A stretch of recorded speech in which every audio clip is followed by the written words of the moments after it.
কুয়াশা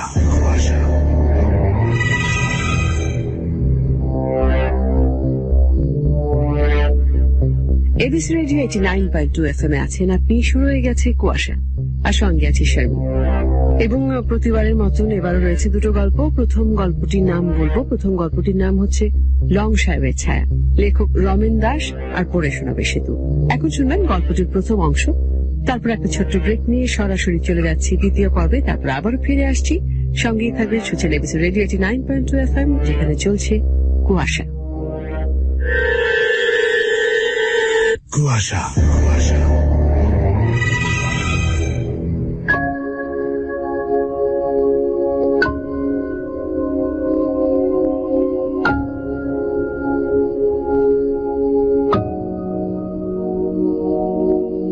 কলকাতা ছিল তখন ইংরেজ শাসিত ভারতের রাজধানী।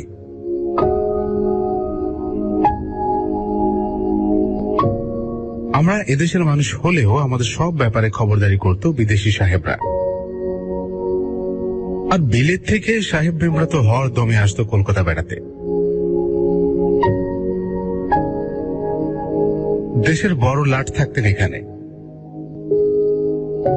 তার জন্য নির্দিষ্ট ছিল লাট ভবন। লাট ভবন থেকেই চলত ভারত শাসন।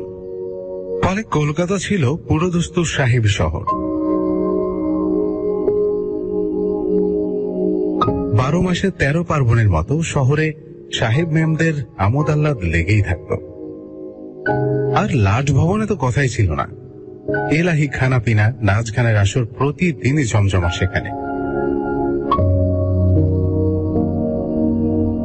মিস আইভিকে এখনকার কলকাতা ভুলে গেছে।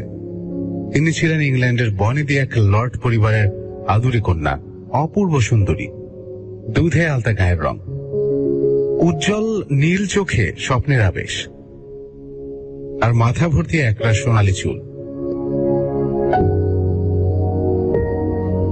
মাঝবয়সী আইভি বিয়ে থা করেনি। ছবি আঁকা আর কবিতা লেখা নিয়ে ব্যস্ত থাকতেন। সখ্যতা ছিল লন্ডন শহরের প্রায় সব অভিজাত পরিবারের সঙ্গে। তার রূপ, গুণ আর নম্র ব্যবহারের জন্য সকলেই তাকে ভালোবাসতেন। লর্ড লিটন তখন ভারতের বড় লাট। লিটন সাহেবের গিন্নি মিস আইভির দারুণ বন্ধু। লন্ডনে একসঙ্গে লেখাপড়া, খেলাধুলা, ওঠা বসা করেছেন। বান্ধবী আইভির কলকাতা দর্শনের আগ্রহের কথা লাটগিন্নি জানতেন। তাই তিনি নিজে কলকাতা আসার পর বান্ধবী আইভিকেও একবার কলকাতা ঘুরে যাওয়ার জন্য আমন্ত্রণ জানালেন। আমন্ত্রণ পেয়ে আইভি খুবই খুশি।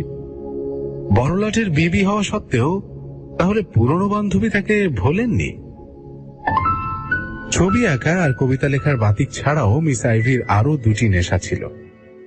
সুযোগ পেলেই দেশ ঘোরা আর ফুল ফলের বাগিচায় হাত লাগানো। অতএব রাজ অতিথি হয়ে কলকাতা আসার আমন্ত্রণ তিনি সঙ্গে সঙ্গে লুফে নিলেন। এদিকে লাট ভবনেও তোড়জোড় শুরু হয়ে গেল। সাজানো গোছানো বিশাল প্রাসাদে নতুন করে ঝাড়পোছ সবই শুরু হলো। মালিদের গাজও বাড়ল। লাটগিন্নির হুকুমে কারো আর বিশ্রামের ফুরসত নেই। কানা ঘুষায় তারা জানতে পারল লাটগিন্নির এক বান্ধবী লন্ডন থেকে কলকাতায় আসছেন বেড়াতে। বেশ কিছুদিন থাকবেন এখানে। তখনকার দিনে উড়োজাহাজ আবিষ্কার হয়নি।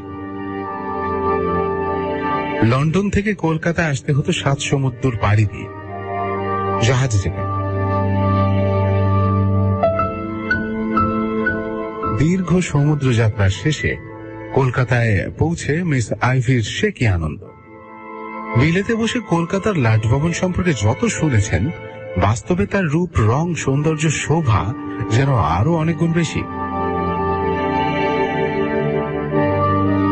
এদেশে আসার মাত্র কয়েক সপ্তাহ আগে মিস আইভি ইংল্যান্ডের বিখ্যাত শহর ডার্বিশায়ারে গিয়েছিলেন।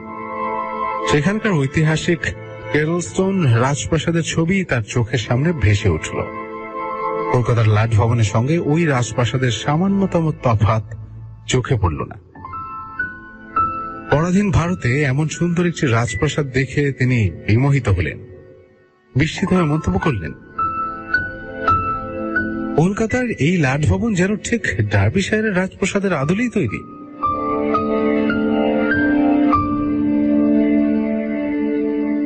বান্ধবী আইভির মন্তব্য শুনে লাটগিন্নি খুবই খুশি হলেন। বললেন, তুমি ঠিকই ধরেছ আইভি। শুনেছি ডার্বিশায়ারের ঐতিহাসিক প্রাসাদের নকশা ধরেই এই লাট ভবন তৈরি হয়েছে। মিস আইভি তৃপ্তির হাসি হাসলেন। তারপর চুপচাপ বেশ কিছুক্ষণ খোলা জানলার পাশে দাঁড়ালেন।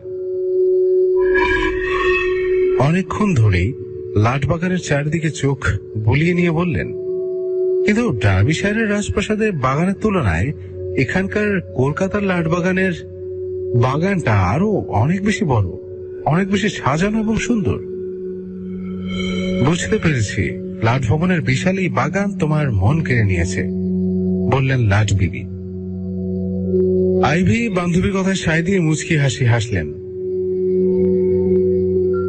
বললেন, ফুলে ফলে লতাগুল্মে সাজানো এমন বাগান কার না মন জয় করতে পারে বলো?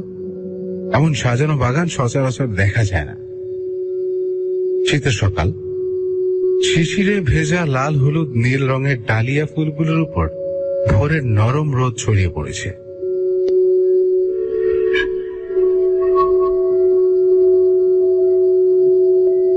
বিকেলবেলা রোদ সবে নিস্তেজ হতে শুরু করেছে। নীল আকাশের পশ্চিম অংশে রক্তিমা ভাব। সামনে তাকিয়ে আইভি দেখলেন অদূরে একটা ছোট্ট পুকুর। সারসা নারকেল আর পাম গাছের ছায়া ওই ছোট্ট পুকুরের জলে কাঁপছে। তিনি পুকুরটার দিকে এক দৃষ্টিতে তাকিয়ে রইলেন।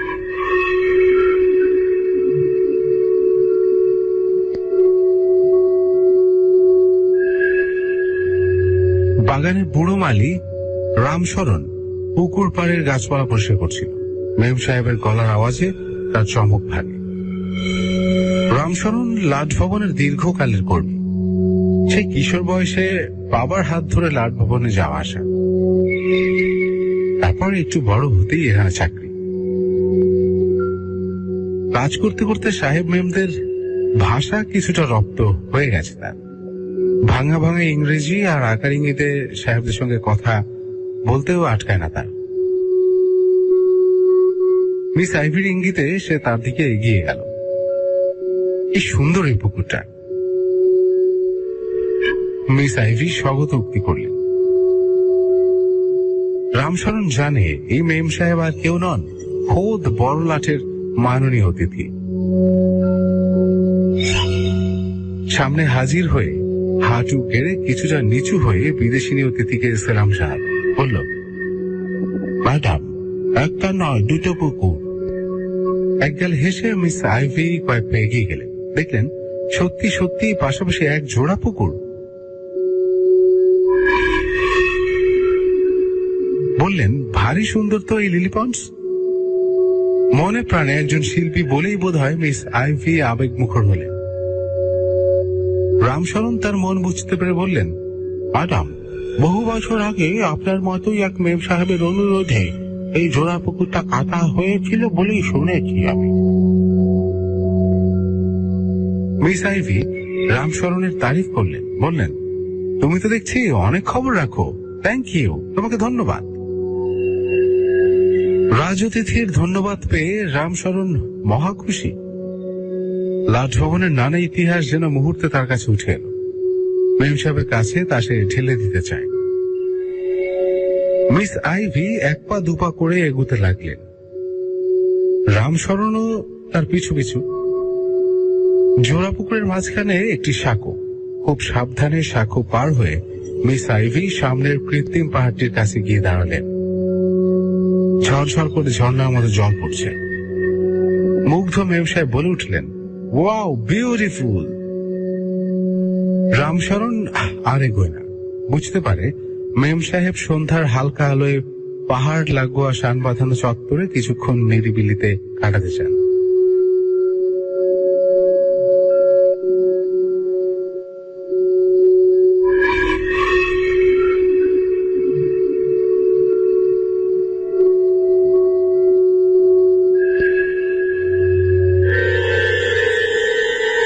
কুয়াশা ABC Radio 89.2 FM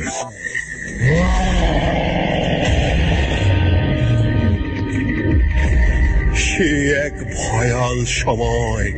পৃথিবীতে মেন্টোস বাতি জ্বালাও নামে কোন শো তখন ছিল না।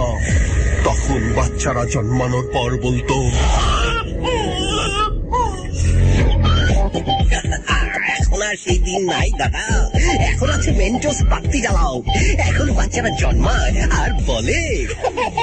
এখন থেকে প্রতি মঙ্গল ও শুক্রবার রাত 11টায় রাজীব হাসানের সাথে মেন্টোস খাও, বুদ্ধির বাতি জ্বালাও। কুয়াশা কুয়াশা।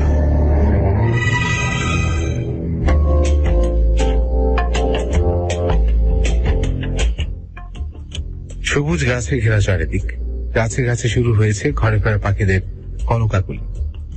মেম সাহেবের মন খুশির আনন্দে যেন পাখিদের মতোই গুঞ্জন করে উঠতে চায়, চোখে মুখে ভরা আবেগের ছাপ। জোড়া পুকুর আর ঝর্ণার জলের দিকে নিষ্পলক তাকিয়ে ততক্ষণে আইভি উদাসীন। রামশরণ তার বাকি কাজ সারতে তাড়াতাড়ি হাত লাগালো। শীতের বাতাসে ঠান্ডা আমেজ। গঙ্গার ওপারে অনেকক্ষণ সূর্য ডুবে গেছে, আকাশে রক্তিম আবহাওয়া ম্লান। সন্ধ্যার আবছা আলো আর হালকা কুয়াশায় সবকিছু ঝাপসা হয়ে এল।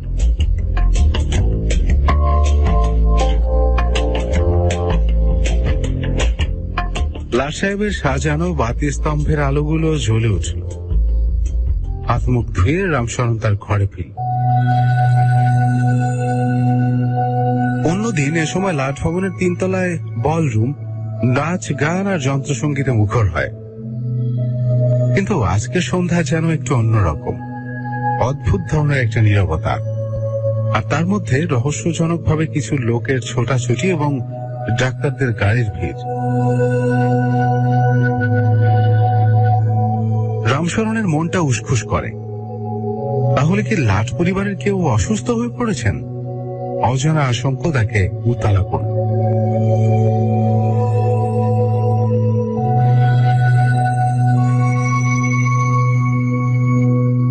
এরই মধ্যে লাটবাগানের গার্ডেন অফিসার রামশরণের কাছে ছুটে গেল।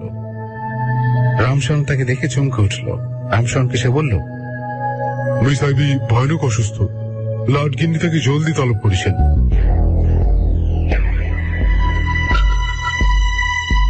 এরকমই একটা আশঙ্কায় ছটফট করছিল রামশরণ। সে লাট ভবনে ছুটে গেল, দেখলো মেম সাহেবকে ঘিরে দাঁড়িয়ে আছেন লাট সাহেব, লাট গিন্নি আর কয়েকজন নামী ডাক্তার। মেম সাহেবের চোখ আধ বোঝা, তখনও ভয় কাঁপছেন। অদ্ভুত এক আতঙ্কের ছাপ তার চোখে মুখে। ডাক্তার রোগটা ঠিক ধরতে পারছেন না। রামশরণের গলা পেয়ে মিস আইভি আধ বোঝা চোখ খুললেন, তারপর ভয়ার্ত স্বরে বলে উঠলেন,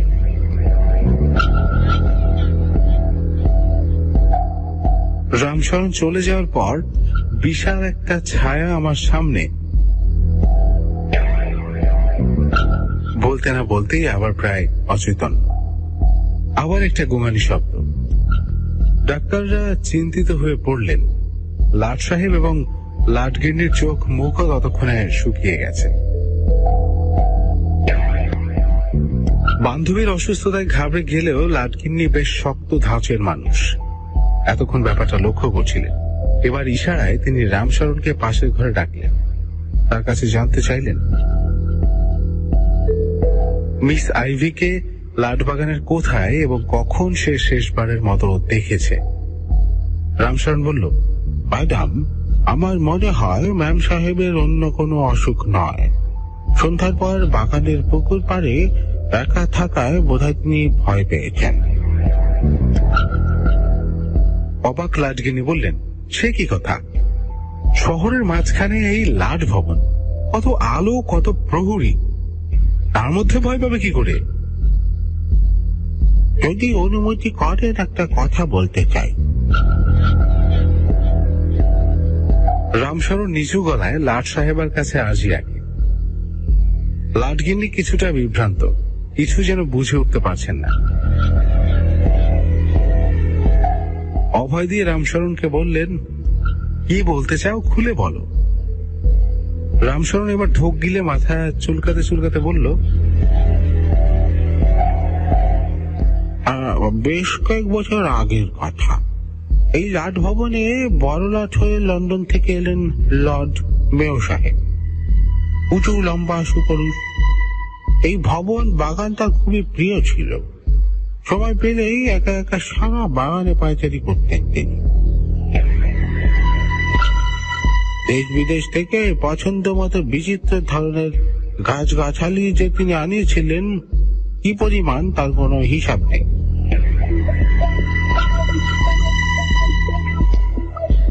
মন মতো গাছ এনে বাগানে লাগাতেন আর আমাদের ডেকে ডেকে বলতেন, একটা গাছেরও যেন অযত্ন না হয়, বুঝতে পেরেছ? আমরাও তাকে খুব ভালোবাসতাম। দেখতে উঁচু লম্বা বলে অনেকেই তাকে লং সাহেব বলে ডাকত। লং সাহেব সম্বোধনায় তিনি খুশি হতেন। পরে জানলাম লাট সাহেবাও তাকে লং সাহেব বলেই ডাকতেন। এই লাট বাগানের উপর তার বেশ মায়া পড়ে গিয়েছিল। বলতেন, যখন আমি থাকবো না, এই বিশাল এবং সুন্দর সাজানো বাগান আমার স্মৃতি ধরে রাখবে। বলতে বলতে রামশরণ একটু আনমনা হল। চোখে মুখে বিষণ্ণতার ছাপ ফুটে উঠল। লাটগিন্নি ব্যাপারটা বুঝতে পারলেন না। একটু বিরক্তি প্রকাশ করে ধমকে সুরে বললেন, তারপরের ঘটনা খুবই দুঃখের এবং শোকের। রামশরণ আবার বলতে শুরু করল, সেবার কি একটা জরুরি কাজে লং সাহেব সুদূর আন্দামান দ্বীপে গেলেন। যাওয়ার আগে আমাদের ডেকে বলে গেলেন বাগানের যেন কোনো অযত্ন না হয়। তিনি চলে যাওয়ার পর বাগানটা কেমন যেন ফাঁকা ফাঁকা মনে হতো। আমরা সকলে লং সাহেবের ফেরার আশায় দিন গুনছি। একদিন খবর এলো লং সাহেব অর্থাৎ বড়লাট মেয়র সাহেব আর নেই। আন্দামানের বন্দি শিবিরের এক আফগান কয়েদির আক্রমণে তিনি মারা গেছেন। এবার লাটগিন্নি তার ধৈর্য হারালে ধমকে সুরে বললেন, এই গল্প তো আমরা আগেই শুনেছি, তোমার কাছে পুরনো ইতিহাস শুনতে চাইছি আমি।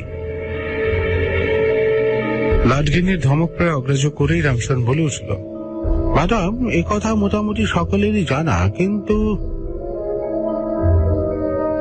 আবার কিন্তু কিসের? যা বলবার তাড়াতাড়ি খুলে বলো। রামশরণ কিছুটা হতভম্ব। নিচু স্বরে সে বলল, তারপর থেকেই আমরা যারা রাত বিরতে লাট বাগানের কোনো কাজে একা বেরোই, বিশাল একটা ছায়া আমাদের চোখে পড়ে। দুজন কর্মী ওই ছায়া দেখে মূর্ছাও গেছে। রামশরণের কথা শেষ না হতেই লাট সাহেবের দু চোখ ছানা পড়া। আতঙ্কিত কণ্ঠে বললেন, ওই আগে তো কখনো এ কথা জানাওনি? রামশরণ মাথা নিচু করে নীরব। তারপর সে তার আঙ্গুল তুলে ধরে লাট ভবনের উত্তরের বিশাল সিঁড়ি বারান্দার দিকে। বলে, লং সাহেবের মৃতদেহ আন্দামান থেকে কলকাতা আনা হয়। স্থির হয় যে তার মরদেহ কলকাতার লাট ভবনে একদিন রাখা হবে। তারপর সেই দেহ তার স্বদেশ ভূমিতে বিলাতে পাঠানো হবে। সে সময় পুরো 24 ঘন্টা লাট সাহেবের দেহ ওই সিঁড়ি বারান্দায় রাখা হয়েছিল। বলতে বলতে রামশরণের গলা বার হয়ে এল। লাটগিন্নি তা বুঝতে পারে। তার চোখে মুখে ফুটে ওঠে বিষণ্ণতার ছাপ।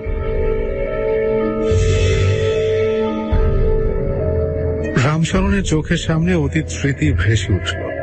বলল, লাট সাহেবের মৃতদেহ নিয়ে সেবার লাট ভবন 24 ঘন্টা জেগেছিল। কলকাতার মানুষও সেদিন শোকে একেবারে ভেঙেই পড়েছিল। রামশরণের কথা শুনে লাটগিন্নিও বাকরুদ্ধ।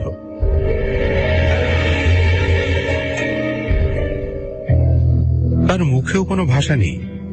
কিছুক্ষণ নীরবতা, দুপক্ষই চুপচাপ। তারপর রামশরণের নীরবতা ভাঙল, বলল, ম্যাডাম, মনে হচ্ছে লং সাহেবের মৃত্যুর পরও তিনি তার এই বাগান, প্রিয় গাছগাছালির কথা ভুলতে পারছেন না। রাত বিরাতে তার অতৃপ্ত আত্মা হয়তো ছায়া হয়ে এই বাগানে ঘুরে বেড়ায়। আতঙ্কিত লাটগিন্নির কণ্ঠে হঠাৎ আত্মচিৎকার, ইটস এ ঘোস্ট! তাহলে কি লং সাহেবের প্রেতাত্মার ছায়া দেখেই মিস আইভির এই দশা? বলতে বলতেই তার সারা শরীর যেন কাঠ হয়ে গেল। তার স্থির দৃষ্টি তখন রামশরণের দিকে প্রসারিত। রামশরণের মুখে আর কোনো কথা শুনল না। নত মস্তকে সে চুপচাপ দাঁড়িয়ে রইল।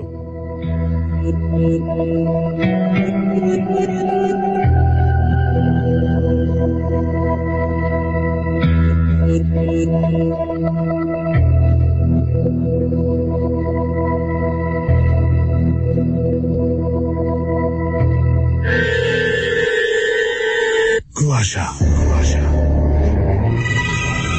কুয়াশা, কুয়াশা, কুয়াশা।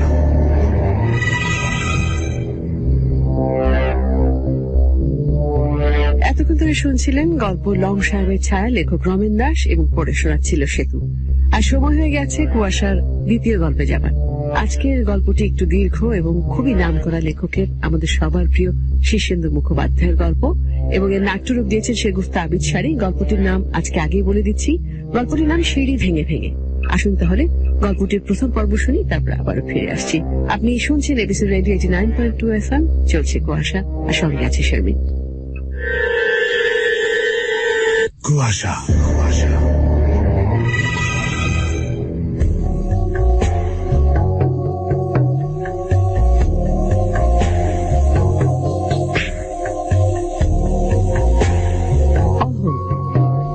অহংটা এখনো বেশ আছে, বয়সে একটু স্তীমিত হয়ে এসেছে ঠিকই, সবসময় আগের মতো ফনা তুলে দাঁড়ায় না। সংসারের নানা প্রকাশ্য চোরা মারে বারবার আহত হয়েছে বটে, কিন্তু এখনো আছে। কে জানে, হয়তো অহংকারটুকুই আছে, আর তার কিছুই নেই।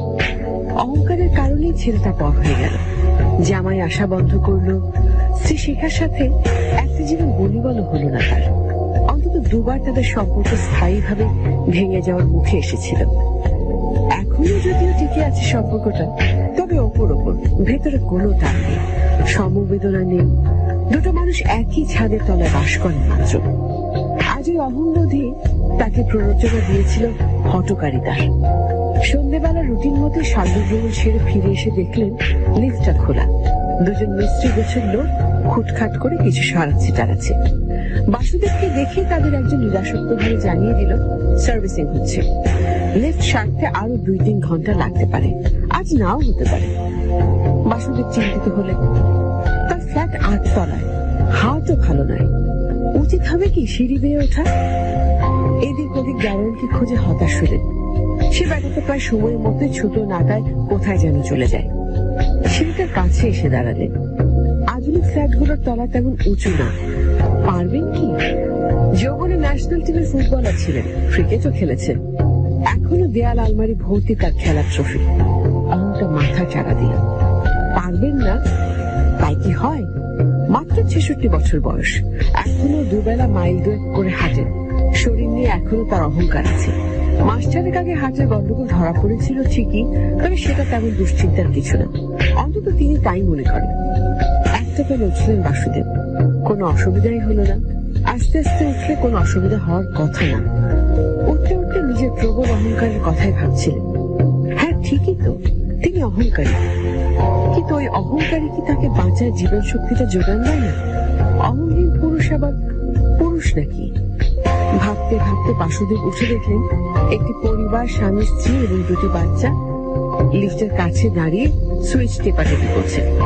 বাসুদেব তাদের জানিয়ে দিলেন যে লিফট খারাপ, সার্ভিসিং হচ্ছে। কথা বলতে গিয়ে বাসুদেব টের পেলেন তার হাত ধরে যাচ্ছে, বড় হাত। একটু রেস্ট নিয়ে নিতে হবে। বাসুদেব জানেন এসবের হাঁ করে শ্বাস নিতে হয়, তাতে অক্সিজেন বেশি যায় শরীরে। দেয়ালে একটু ছেঁচ দিয়ে দাঁড়ালেন তিনি। খুব ঘাম হচ্ছে, বরাবরই তিনি খেতে ভীষণ ভালোবাসেন। ডাক্তারের নির্দেশ না মেনে প্রায় সবসময় মশলাদার খাবার খেয়ে ফেলেন। মাংস ছাড়া যেন তার খাওয়াই সম্পূর্ণ হয় না। মনে পড়ল আজ দুপুরেও তিনি শুটকি মাছ খেয়েছেন। সেটা বেশ ঝাল আর মশলাদার ছিল, সেই সাথে খাসির মাংস ছিল। এছাড়া খেয়েছেন পাবদা মাছ আর পোনা মাছের 2 রকম পদ। পেটে গ্যাস হয়ে এত ঘাম হচ্ছে নাকি? মিনিট 5 সিঁড়ির চাতালটায় দাঁড়িয়ে রইলেন তিনি। আস্তে আস্তে হাফধরা ভাবটা কমে গেল। কমলো, কিন্তু সম্পূর্ণ স্বাভাবিক হলো না ফুসফুস। শ্বাসের মৃদু কষ্ট রয়ে গেল। আরো 4 তলা বাকি। বাসুদেব খুব ধীরে ধীরে সিঁড়ি ভাঙতে লাগলেন। পারবেন, এর চাইতে অনেক কঠিন কাজ তিনি করেছেন। মাত্র 8 তলা উঠতে পারবেন না? 66 বছর বয়সে তো তিনি একজন সক্ষম পুরুষ। 5 তলা পেরোবার আগে বাসুদেবকে আবার থামতে হলো। আবারও শ্বাসটায় টান পড়েছে। বড্ড ঘাম, সারা গায়ে কেঁচোর মতো ঘামের ধারা নামছে। পাঞ্জাবের নিচে গেঞ্জি ভিজে যাচ্ছে ঘামে। বাসুদেব দাঁড়ালেন। চোখটায় কি একটু ঘোলাটে দিচ্ছে। শরীরটা বেশ দুর্বল, পায়ে একটা মৃদু থরথরানি। 6 তলা এসে বাসুদেবের বুকের মাঝখানে ব্যথাটা টের পাচ্ছিলেন। মৃদু কিন্তু নিশ্চিত। বুকে দুরাগত দামামার মতো একটা আওয়াজ, এবং আচমকা চোখে একটা অন্ধকার পর্দার মতো কিছু ড্রপসিনের মতো পড়ে উঠে গেল। সমস্ত বুদ্ধি, ব্যক্তি, যুক্তি, সাহস ভেদ করে একটা ভয় বাসুদেবকে জাপটে ধরল। তার কি কিছু হচ্ছে? সময় এসে গেল নাকি? সামনে যে দরজাটা পেলেন তারই জোরে চেপে ধরলেন। বারবার বেল টিপলেন, বারবার আওয়াজ হল। বৃথা, কেউ নেই এই সময়। প্রতি তলায় 3টে করে ফ্ল্যাট। 3টে দরজাতে বেল টিপলেন বাসুদেব। তার এখনই শুয়ে পড়া দরকার। মেঝেতেই শুয়ে পড়বেন নাকি? ডাক্তার তাকে বলেছিলেন হার্ট অ্যাটাক টের পেলেই শুয়ে পড়তে, কিন্তু বাসুদেব পারলেন না। মেঝেই শোবেন? বাসুদেব সেনগুপ্ত কি তা পারেন? অহং যে এখনো মরেনি। তিনি অসহায়ের মতো সিঁড়ির চাতালে শুয়ে পড়লে যে লোকে হাসবে। 6 তলা পেরিয়ে এসেছেন। 7 পেরিয়ে আজে উঠে যেতে পারলেই আর ভাবনা কি। কিন্তু আরো 2টো তলা যেন এভারেস্টের মতো উঁচু মনে হচ্ছে। বাসুদেব রেলিং আঁকড়ে আরো 2টো সিঁড়ি ধরতেই কোকিয়ে উঠলেন ব্যথায়। মাথা চলে যাচ্ছে, হাত পা শিথিল, আরো শিথিল হয়ে যাচ্ছে। তিনি প্রাণ বলে ডাকতে চেষ্টা করলেন, শিখা, শিখা, শিখা। সিঁড়ি দিয়ে কে যেন নেমে আসছিল। খোলা চোখে তাকিয়ে ধীরে ধীরে বাসুদেব সিঁড়িতে বসে যাচ্ছেন। চেঁচিয়ে বললেন, বাঁচাও। যে নেমে এলো তার মুখটা চিনতে পারলেন বাসুদেব। তার দিকে এগিয়ে আসছে। বাসুদেব হাতটা বাড়িয়ে দিলেন। সে ধরল না। ধীরে পায়ে নেমে গেল পাশ কাটিয়ে। বাসুদেব গড়িয়ে পড়লেন সিঁড়িতে। চোখে জবনিকা নেমে এলো। টুকুদা, তুমি এসেছো? যাক, ভালোই হয়েছে। তুমি তো প্রথমবার এলে এ বাড়িতে। বাড়ি চিনতে আবার অসুবিধা হয়নি তো? পুলিশের আবার বাড়ি চিনতে অসুবিধা হয় নাকি? কি যে বলিস না পাগলের মতো। যাই হোক, ঘটনাটা কি বলতো? আরে হয়েছে কি জানো, ইভিনিং ওয়াক শেষে বাবা বাড়ি ফিরে লিফটে না উঠে সিঁড়ি ভেঙে উঠছিলেন। দুর্বল হার্টকে আর ওই পরিশ্রম নিতে পারে বলো? 7 তলার গোড়াতে উনি হার্ট অ্যাটাক করে। তারপরে রাত 10টা পর্যন্ত না কেউ টেরই পায়নি ঘটনাটি।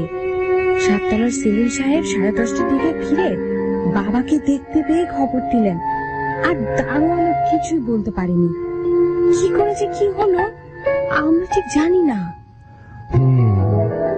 কিন্তু একজন ক্রনিক হার্টের পেশেন্ট লিফট থাকতে লিফটে না উঠে সিঁড়ি ভেঙে উঠলেন কেন? কি করে বলবো বলো? শরীর নিয়ে অবশ্য তার খুব অহংকার ছিল। হয়তো শক্তি পরীক্ষা করতে চাইছিল।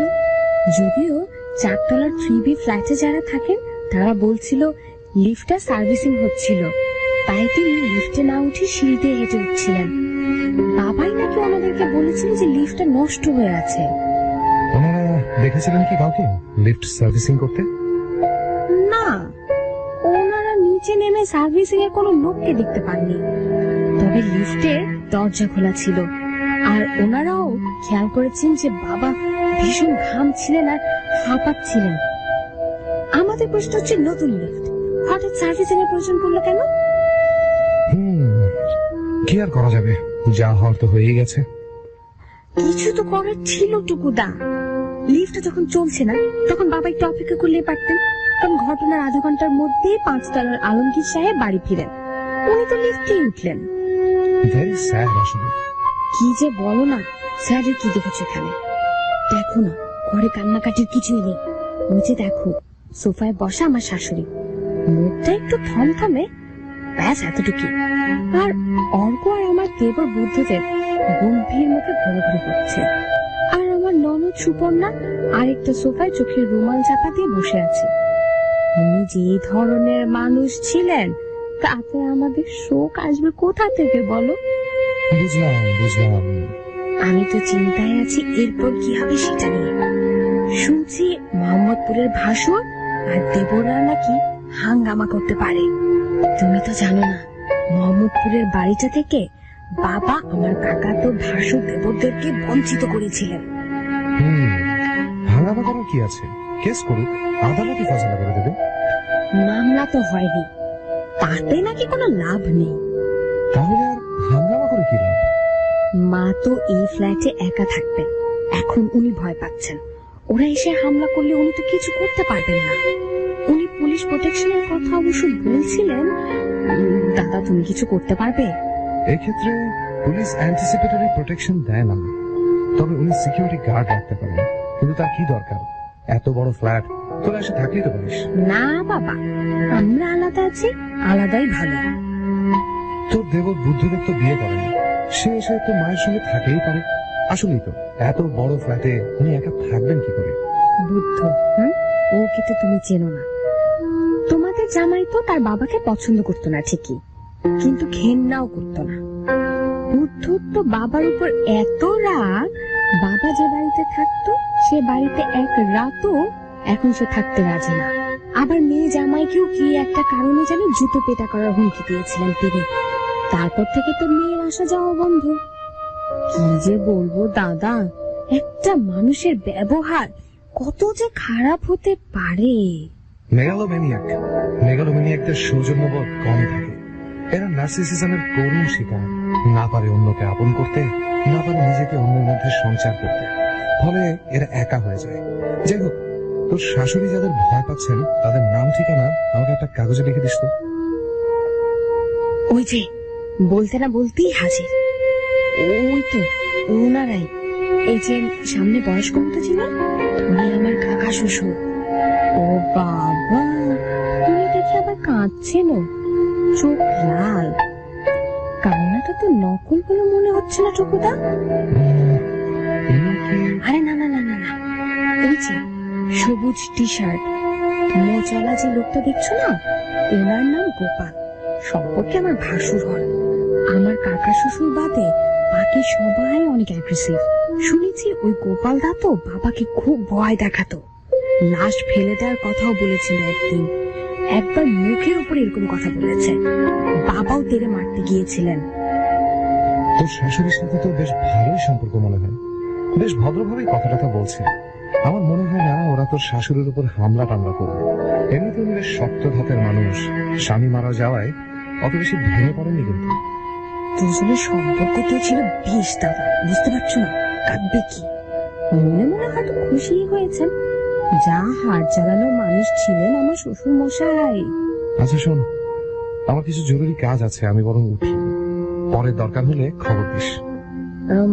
দাদা, তুমি কি ওদেরকে একটু থ্রেট দিয়ে দেবে না? মানে তুমি একটু থ্রেট করলে হয়তো ওরা ভয় পেতে পারে। উল্টোটাও হতে পারে, থ্রেট করলে ইগোতে লাগবে। Human psychology very peculiar. দাদা, তোমার যেহেতু এই এলাকাতেই পোস্টিং, মাঝে মাঝে মায়ের একটু খোঁজ নিয়ে যেও। হ্যাঁ, বড্ড একা হয়ে গেলেন উনি। আহা, আমি পুরো বিষয়টাই দেখবো, কারণ কোন একটা বিষয়ে আমার একটু সন্দেহ হচ্ছে।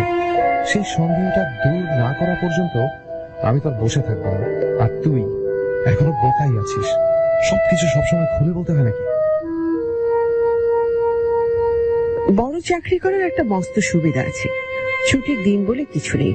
এমনকি শনি রবিবারেও এমন কিছু অ্যাপয়েন্টমেন্ট বা পার্টি থাকে যার সাথে কোম্পানির স্বার্থ জড়িত। শঙ্কর বসের এতে 3 নম্বর চাকরি, সেলস ইঞ্জিনিয়ার থেকে একটা মাল্টিন্যাশনাল কোম্পানির কান্ট্রি ডিরেক্টর। গুলশান ধুয়ে মস্ত ফ্ল্যাটে বসবাস, ঘরে আধুনিক ফার্নিচার, গ্যাজেটস, কাজের লোকের অভাব নেই। আজ ছুটির দিন নয়, 9টার মধ্যে অফিসে পৌঁছতেই হবে। এমনিতে ভোরে উঠে জগিং থেকে শুরু করে সারাটা দিন তার কাটে প্রচন্ড ব্যস্ততায়। তবে আজ সকাল 7টায় শঙ্কর বসে ব্যস্ত সকালটা কিছুটা মন্থর করে দিল খবরের কাগজের একটা ছোট্ট খবর। খবরটা বেরিয়েছে খেলার পাতায়, ডিটেলস বেশি নেই। খবরটা দেখে আপনার থেকে একটা গালি তার নিঃশব্দ জিভের উপর দিয়ে গড়িয়ে এলো। এতে সামান্য লজ্জিত হলো শঙ্কর, কারণ খবরটা যে বাসুদেব সেনগুপ্তের মৃত্যুর খবর। এই লোকটা যে তার জীবনকে বিষিয়ে তুলেছিল চরম ভাবে, আর সেখানে তার কিচ্ছু করার ছিল না। অহংকারীরা একটু স্বার্থপর হয়েই থাকে এবং তারা অন্যের সম্পর্কে উদাসীন। এই উদাসীনতা আর স্বার্থপরতা যে কতটা নির্মম হতে পারে তার উদাহরণ এই গল্পের শঙ্কর আর রীনা। স্বামী স্ত্রী এই দম্পতিকে ভালো করে দাম্পত্য জীবন যাপনই করতে দেননি বাসুদেব। তার মতো খেলোয়াড়দের তো আর ভক্তের অভাব হয় না, বিশেষ করে মেয়ে ভক্তের। তাদের বেশ কয়েকজনের খুব অন্তরঙ্গ সম্পর্কও ছিল। এটাই তাদের জীবনের স্বাভাবিক ছন্দ ছিল। মনে রাখার মানে হয় না, কিন্তু রীনা অন্যরকম। রীনা ছোটখাটো, রোগা, কিন্তু মুখখানা ভারী মিষ্টি। মায়াবী চোখ দুটো ছিল গভীর রহস্যে ভরা। রীনা যখন বাসুদেবের প্রেমে পড়ে তখন রীনার বিয়ে হয়ে গেছে, আর বাসুদেব শুধু বিবাহিতই নন, 2 ছেলেমেয়ের বাবাও। কিন্তু রীনা আর বাসুদেব এমন ভাবে দুজন দুজনের প্রেমে পড়ে গেল যেন তাদের বয়স সন্ধি। দুজনেই দুজনের বিবাহিত জীবন থেকে সরে আসার সিদ্ধান্ত নিয়ে ফেলেছিল, কিন্তু বেচারা শঙ্কর ডিভোর্স নিতে দেয়নি। সে এমনই ভালোবাসত রীনাকে যে বাধ্য হয়ে রীনাকে বলেছিল, যা খুশি করো, কিন্তু আমাকে ছেড়ে যেও না। আমি বাসুদেবের সাথে তোমার সম্পর্ক মেনে নিচ্ছি। এমনকি রীনা চুক্তিও করে নিয়েছিল তার প্রথম সন্তানটি হবে বাসুদেবের। শঙ্কর সেটিও মেনে নেয়। বাসুদেব আর রীনার সন্তান হলো বিরাজ। বিরাজ জানে না যে বাসুদেবই তার বাবা, তার বৈধ বাবা শঙ্কর। আর জন্মের পর থেকে বিরাজকে শঙ্কর সহ্য করতে পারেনি কোনো দিন। বিরাজ হয়তো অভ্যস্ত হয়ে গিয়েছিল, সেও নিজের থেকে শঙ্করের কাছে ঘেঁষার চেষ্টা করেনি। আজ হঠাৎ শঙ্করের একটু গরম লাগছে, কিন্তু তার মনে হলো এটা ঠিক সেই গরম নয়। বহুদিনকার পুরনো একটা রাগ আর অপমানে ঝটকা মেরেছে আজ। শরীরে একটা মৃদু রিরি ভাব। এ কি, আজ তো অত গরম না, এসি চালিয়েছে যে? বাসুদেব মারা গেছে। কে মারা গেছে? সেই স্কাউন্ড্রেলটা। কে খবর দিল? পেপারের শেষ পাতায় আছে, দেখে নিও। আমাকে আর টোস্ট দিও না, আজ আমার খেতে ইচ্ছে করছে না। Are you shocked? Are you happy? I shall never be happy. I'm very sorry for my reactions. কফিটা খাও, ঠান্ডা হয়ে যাচ্ছে। দেখো রিনা, আমার ইচ্ছা নেই যে আমি মারা গেলে আমার বিষয় সম্পত্তি বা টাকা পয়সার ভাগিদার বিরাজ হোক। ব্যাপারটা মনে হয় বিরাজকে আগে থেকে বলে রাখা ভালো, নইলে ওর হয়তো একটা এক্সপেকটেশন তৈরি হতে পারে। কিভাবে বলবো? সেটা তোমার দায়িত্ব, আমার না। পিতৃ পরিচয়টা মিথ্যা হলেও তোমার মুখের দিকে তাকিয়ে আমি স্বীকার করে নিয়েছি, কিন্তু ওয়ারিশান হিসেবে ওকে আমি মেনে নিতে পারি না। আমাকে একটু সময় দাও, আমি ওকে বুঝিয়ে বলবো। সেটাই ভালো। আমার তো মনে হয় এটাই ওকে সব জানানোর ঠিক সময়। ওর জানা উচিত ওর বায়োলজিক্যাল বাবা সম্পর্কে। আমি তো অনেকদিন ওর দায়িত্ব পালন করলাম, ওই জানোয়ারটা তো কিছুই করলো না। বিরাজি না হয়ে এবার তার দায়িত্ব পালন করুক। চলি। শঙ্কর সংকীর্ণ মনে নয়, তবুও শঙ্করকে একটু দোষ দেয় না রীনা, বরং শঙ্কর ভদ্রলোক বলে সব মেনে নিয়েছে, শুধু রীনার মুখের দিকে তাকিয়ে। কিন্তু রীনা যে জিনিসটা আজও বুঝতে পারে না সেটা হলো শঙ্করের তার প্রতি ভালোবাসা। এরকম কেন হয়? শঙ্কর কি ভীষণ ভালো একজন মানুষ? শঙ্কর কি খুব মহান? শঙ্কর চলে যাবার পর লিভিং রুমে গিয়ে পেপারটা দেখল রীনা। শোক নয়, হাহাকার নয়, আজ রীনার বড় লজ্জা হচ্ছে। আজ তার কান্নাও পাচ্ছে।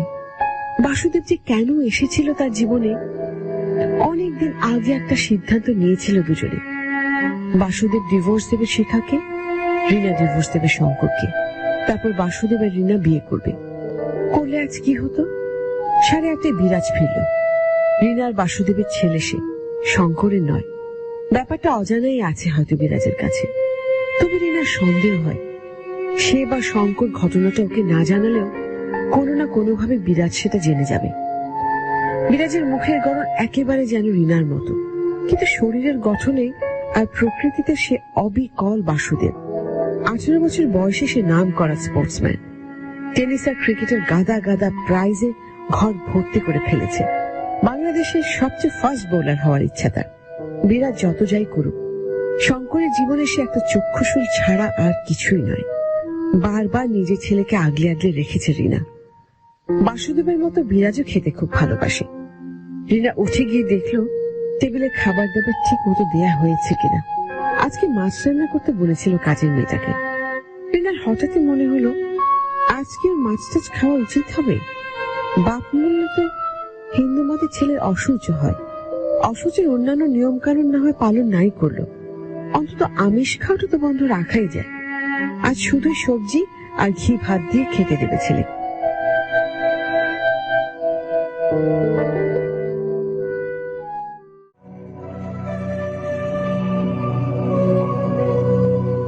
আজ কিন্তু শুধু সবজি। সবজি? সবজি কেন? এন্টায়ার মিলটাই সবজি। জীবনে শুধু সবজি তো কখনো খাইনি। আজ খা, খেয়ে দেখ, খারাপ লাগবে না। মাঝে মাঝে সবজি খাওয়া স্বাস্থ্যের পক্ষে ভালো। তার মানে এখন থেকে মাঝে মাঝে সবজি খেতে হবে নাকি? সেটাই ভাবছি। কাল বাইরে গিয়ে কিছু খেয়ে নিতে হবে। না, বাইরেও খাবে না। সবজি খেলে কি পেট ভরে? মনে হয় খাওয়াই হয়নি। মোটে একটাই দিন তো। আচ্ছা ঠিক আছে। জানো মা, একটা ভালো খবর আছে। নেক্সট উইকে আমাদের প্র্যাকটিক্যাল ট্রেনিং এর জন্য চিটাগং নিয়ে যাবে। 1 উইকের ট্যুর। যাক, ভালোই তো। আজ তোমাকে একটু আউট অফ ফর্ম দেখাচ্ছে। কেন বলো তো? ঝগড়া টগড়া হয়নি তো? ঝগড়া? ঝগড়া কেন হবে?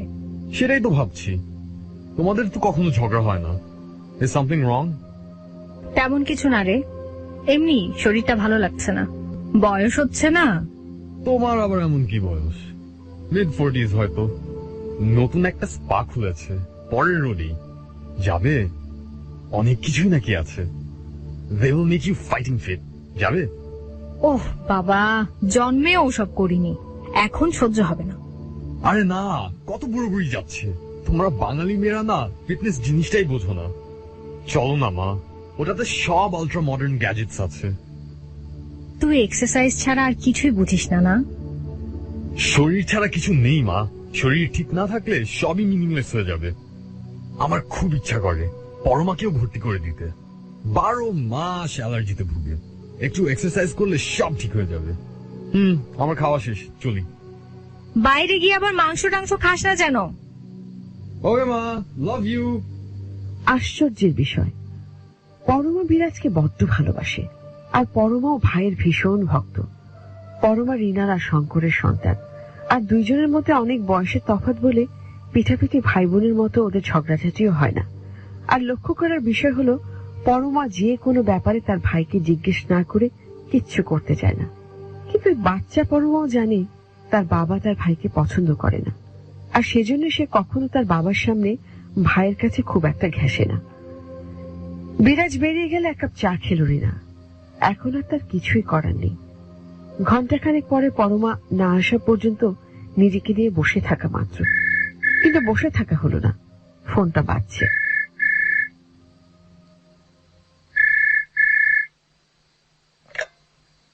হ্যালো, কেমন আছেন মিসেস বোস? কে বলছেন? প্রশ্নটা অপ্রাসঙ্গিক। আপনি আমাকে চেনেন না। ও, কি বলবেন বলুন। আজকের পেপারে একটা খবর আছে, দেখেছেন? কোন খবর? দেখেননি? অবশ্য খবরটা এতই ছোট যে চোখে পড়ার মতো না। এনিওয়ে, খবরটা খেলার পাতায় খুঁজলেই পেয়ে যাবেন।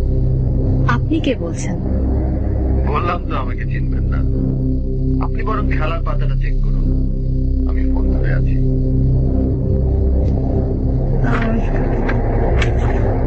কোন খবরের কথা বলছেন ঠিক বুঝতে পারছি না। একটু বাড়াবাড়ি হয়ে গেল না মিসেস বোস? খবরটা জনসাধারণের কাছে ছোট হলেও আপনার কাছে তো ছোট নয়। It is a big news for you. আমাকে বিরক্ত করবেন না প্লিজ। আপনি কি শোকা বিপদ? প্লিজ শুনুন শুনুন, শুধু খবরটা দেওয়ার জন্য আপনাকে ফোন করছি না, কারণ আমার সন্দেহ আমি দেওয়ার আগেই আপনি খবরটা পেয়ে গেছেন। তাহলে কেন ফোন করেছেন? খবরে লিখেছে বাসুদেব সেনগুপ্ত হার্ট অ্যাটাকে মারা গেছে, কিন্তু ঘটনাটা তা না। তবে কি? হার্ট অ্যাটাক বটে, তবে হার্ট অ্যাটাকটা খুব নিপুণ ভাবে ঘটানো হয়েছে। তার মানে? একজন অতিশয় দক্ষ হত্যাশিল্পী অত্যন্ত নিখুঁতভাবে একজন বদমাশকে দুনিয়া থেকে সরিয়ে দিয়েছে। আমি কিছু বুঝতে পারছি না, আমি এখন রাখছি। রাখবেন, রাখতে পারেন, সেটা আপনার ইচ্ছা, কিন্তু ফোন লাইন কেটে দিলে কি সব ঘটনা থেকে নিজেকে আলাদা করতে পারবেন? You have a past. Hello hello, শুনতে পাচ্ছেন? বলুন, শুনছি। That's good. কথার মাঝখানে লাইন কেটে দেওয়া আমার অপমানজনক মনে হয়। বুঝলাম, কিন্তু এসব কথা আমাকে কেন বলছেন? বলার একটা গুরুতর কারণ আছে। বাসুদেবের বাড়িতে তার মৃত্যুর পরদিন সকালে একজন লোক তাকে শেষ শ্রদ্ধা জানাতে এসেছিল। আরো অনেকে এসেছিল। যারা এসেছিল তারা নিতান্তই দায়পুরে ভদ্রতার খাতিরে এসেছিল। আপনি তো ভালো করে জানেন শ্রদ্ধা পাওয়ার মতো লোক বাসুদেব সেনগুপ্ত ছিল না। যাই হোক, যার কথা বলছিলাম, লোকটা গোয়েন্দা পুলিশের একজন টিকটিকি, নাম সমর দাস। বাসুদেবের মৃত্যুটা যে অস্বাভাবিক সেটা সন্দেহ করার কারণ তার এখনো নেই। তবে বলে রাখি, সে বাড়ির দারোয়ান আর আরো দু একজনের সাথে কথা বলে গেছে। হতে পারে he has a hunch। আমি কিছুই বুঝতে পারছি না। বুঝবেন বুঝবেন, মানুষের মস্তিষ্ক এক আশ্চর্য স্টোর হাউস। এখন যা বুঝতে পারছেন না বলে মনে হচ্ছে, তা হঠাৎ করে পরে এক সময় ঠান্ডা মাথায় ভাবতে গেলেই বুঝতে পারবেন। বাই দ্য ওয়ে, আপনার ছেলেটার নাম যেন কি? কেন? এমনি জিজ্ঞেস করছি, ইচ্ছা না করলে বলবেন না। না, বলতে বাধা কি? ওর নাম বিরাজ বোস। বোস? বোস ছাড়া আর কি বা হতে পারে? আপনি নোংরা এবং ইতর। আমি? হাসালেন ম্যাডাম। Anyway, bye. বাসুদেব মারা যাবার বেশ কয়েকদিন পার হয়ে গেছে। এর মধ্যে সমর বেশ কয়েক জায়গায় ইনভেস্টিগেশন শুরু করে দিয়েছে। দারুণ দারুণ কিছু ইনফরমেশন সে এর মধ্যে জোগাড় করে ফেলেছে। বাসুদেবের কেসটা যদিও সে হ্যান্ডেল করছেন নিতান্তই নিজের কৌতূহলের জায়গা থেকে, এই কেসটা ছাড়াও আরো অনেকগুলো কেস রয়েছে হাতে। তার মধ্যে একটা কেস বেশ যন্ত্রণাদায়ক। তার কলিগ মামুনের কেসটা তাকে আরো বেশি ভোগাচ্ছে। মামুন তার ছেলের প্রাণনাশের হুমকি পেয়ে একটা মোস্ট ওয়ান্টেড গ্যাং এর সমস্ত কাগজপত্র গায়েব করে দিয়েছে এবং সেটা ধরাও পড়ে যায়। এখন তার সাসপেনশন অবধারিত। ছেলের জানের মায়া বন্ধুস্থানীয় সহকর্মীর করুণ পরিণতি মেনে নিতে পারছে না সমর। দুপুরে মামুনের রিপোর্টটাই লিখছিল সমর। এর মধ্যে মধুমিতার ফোন এলো।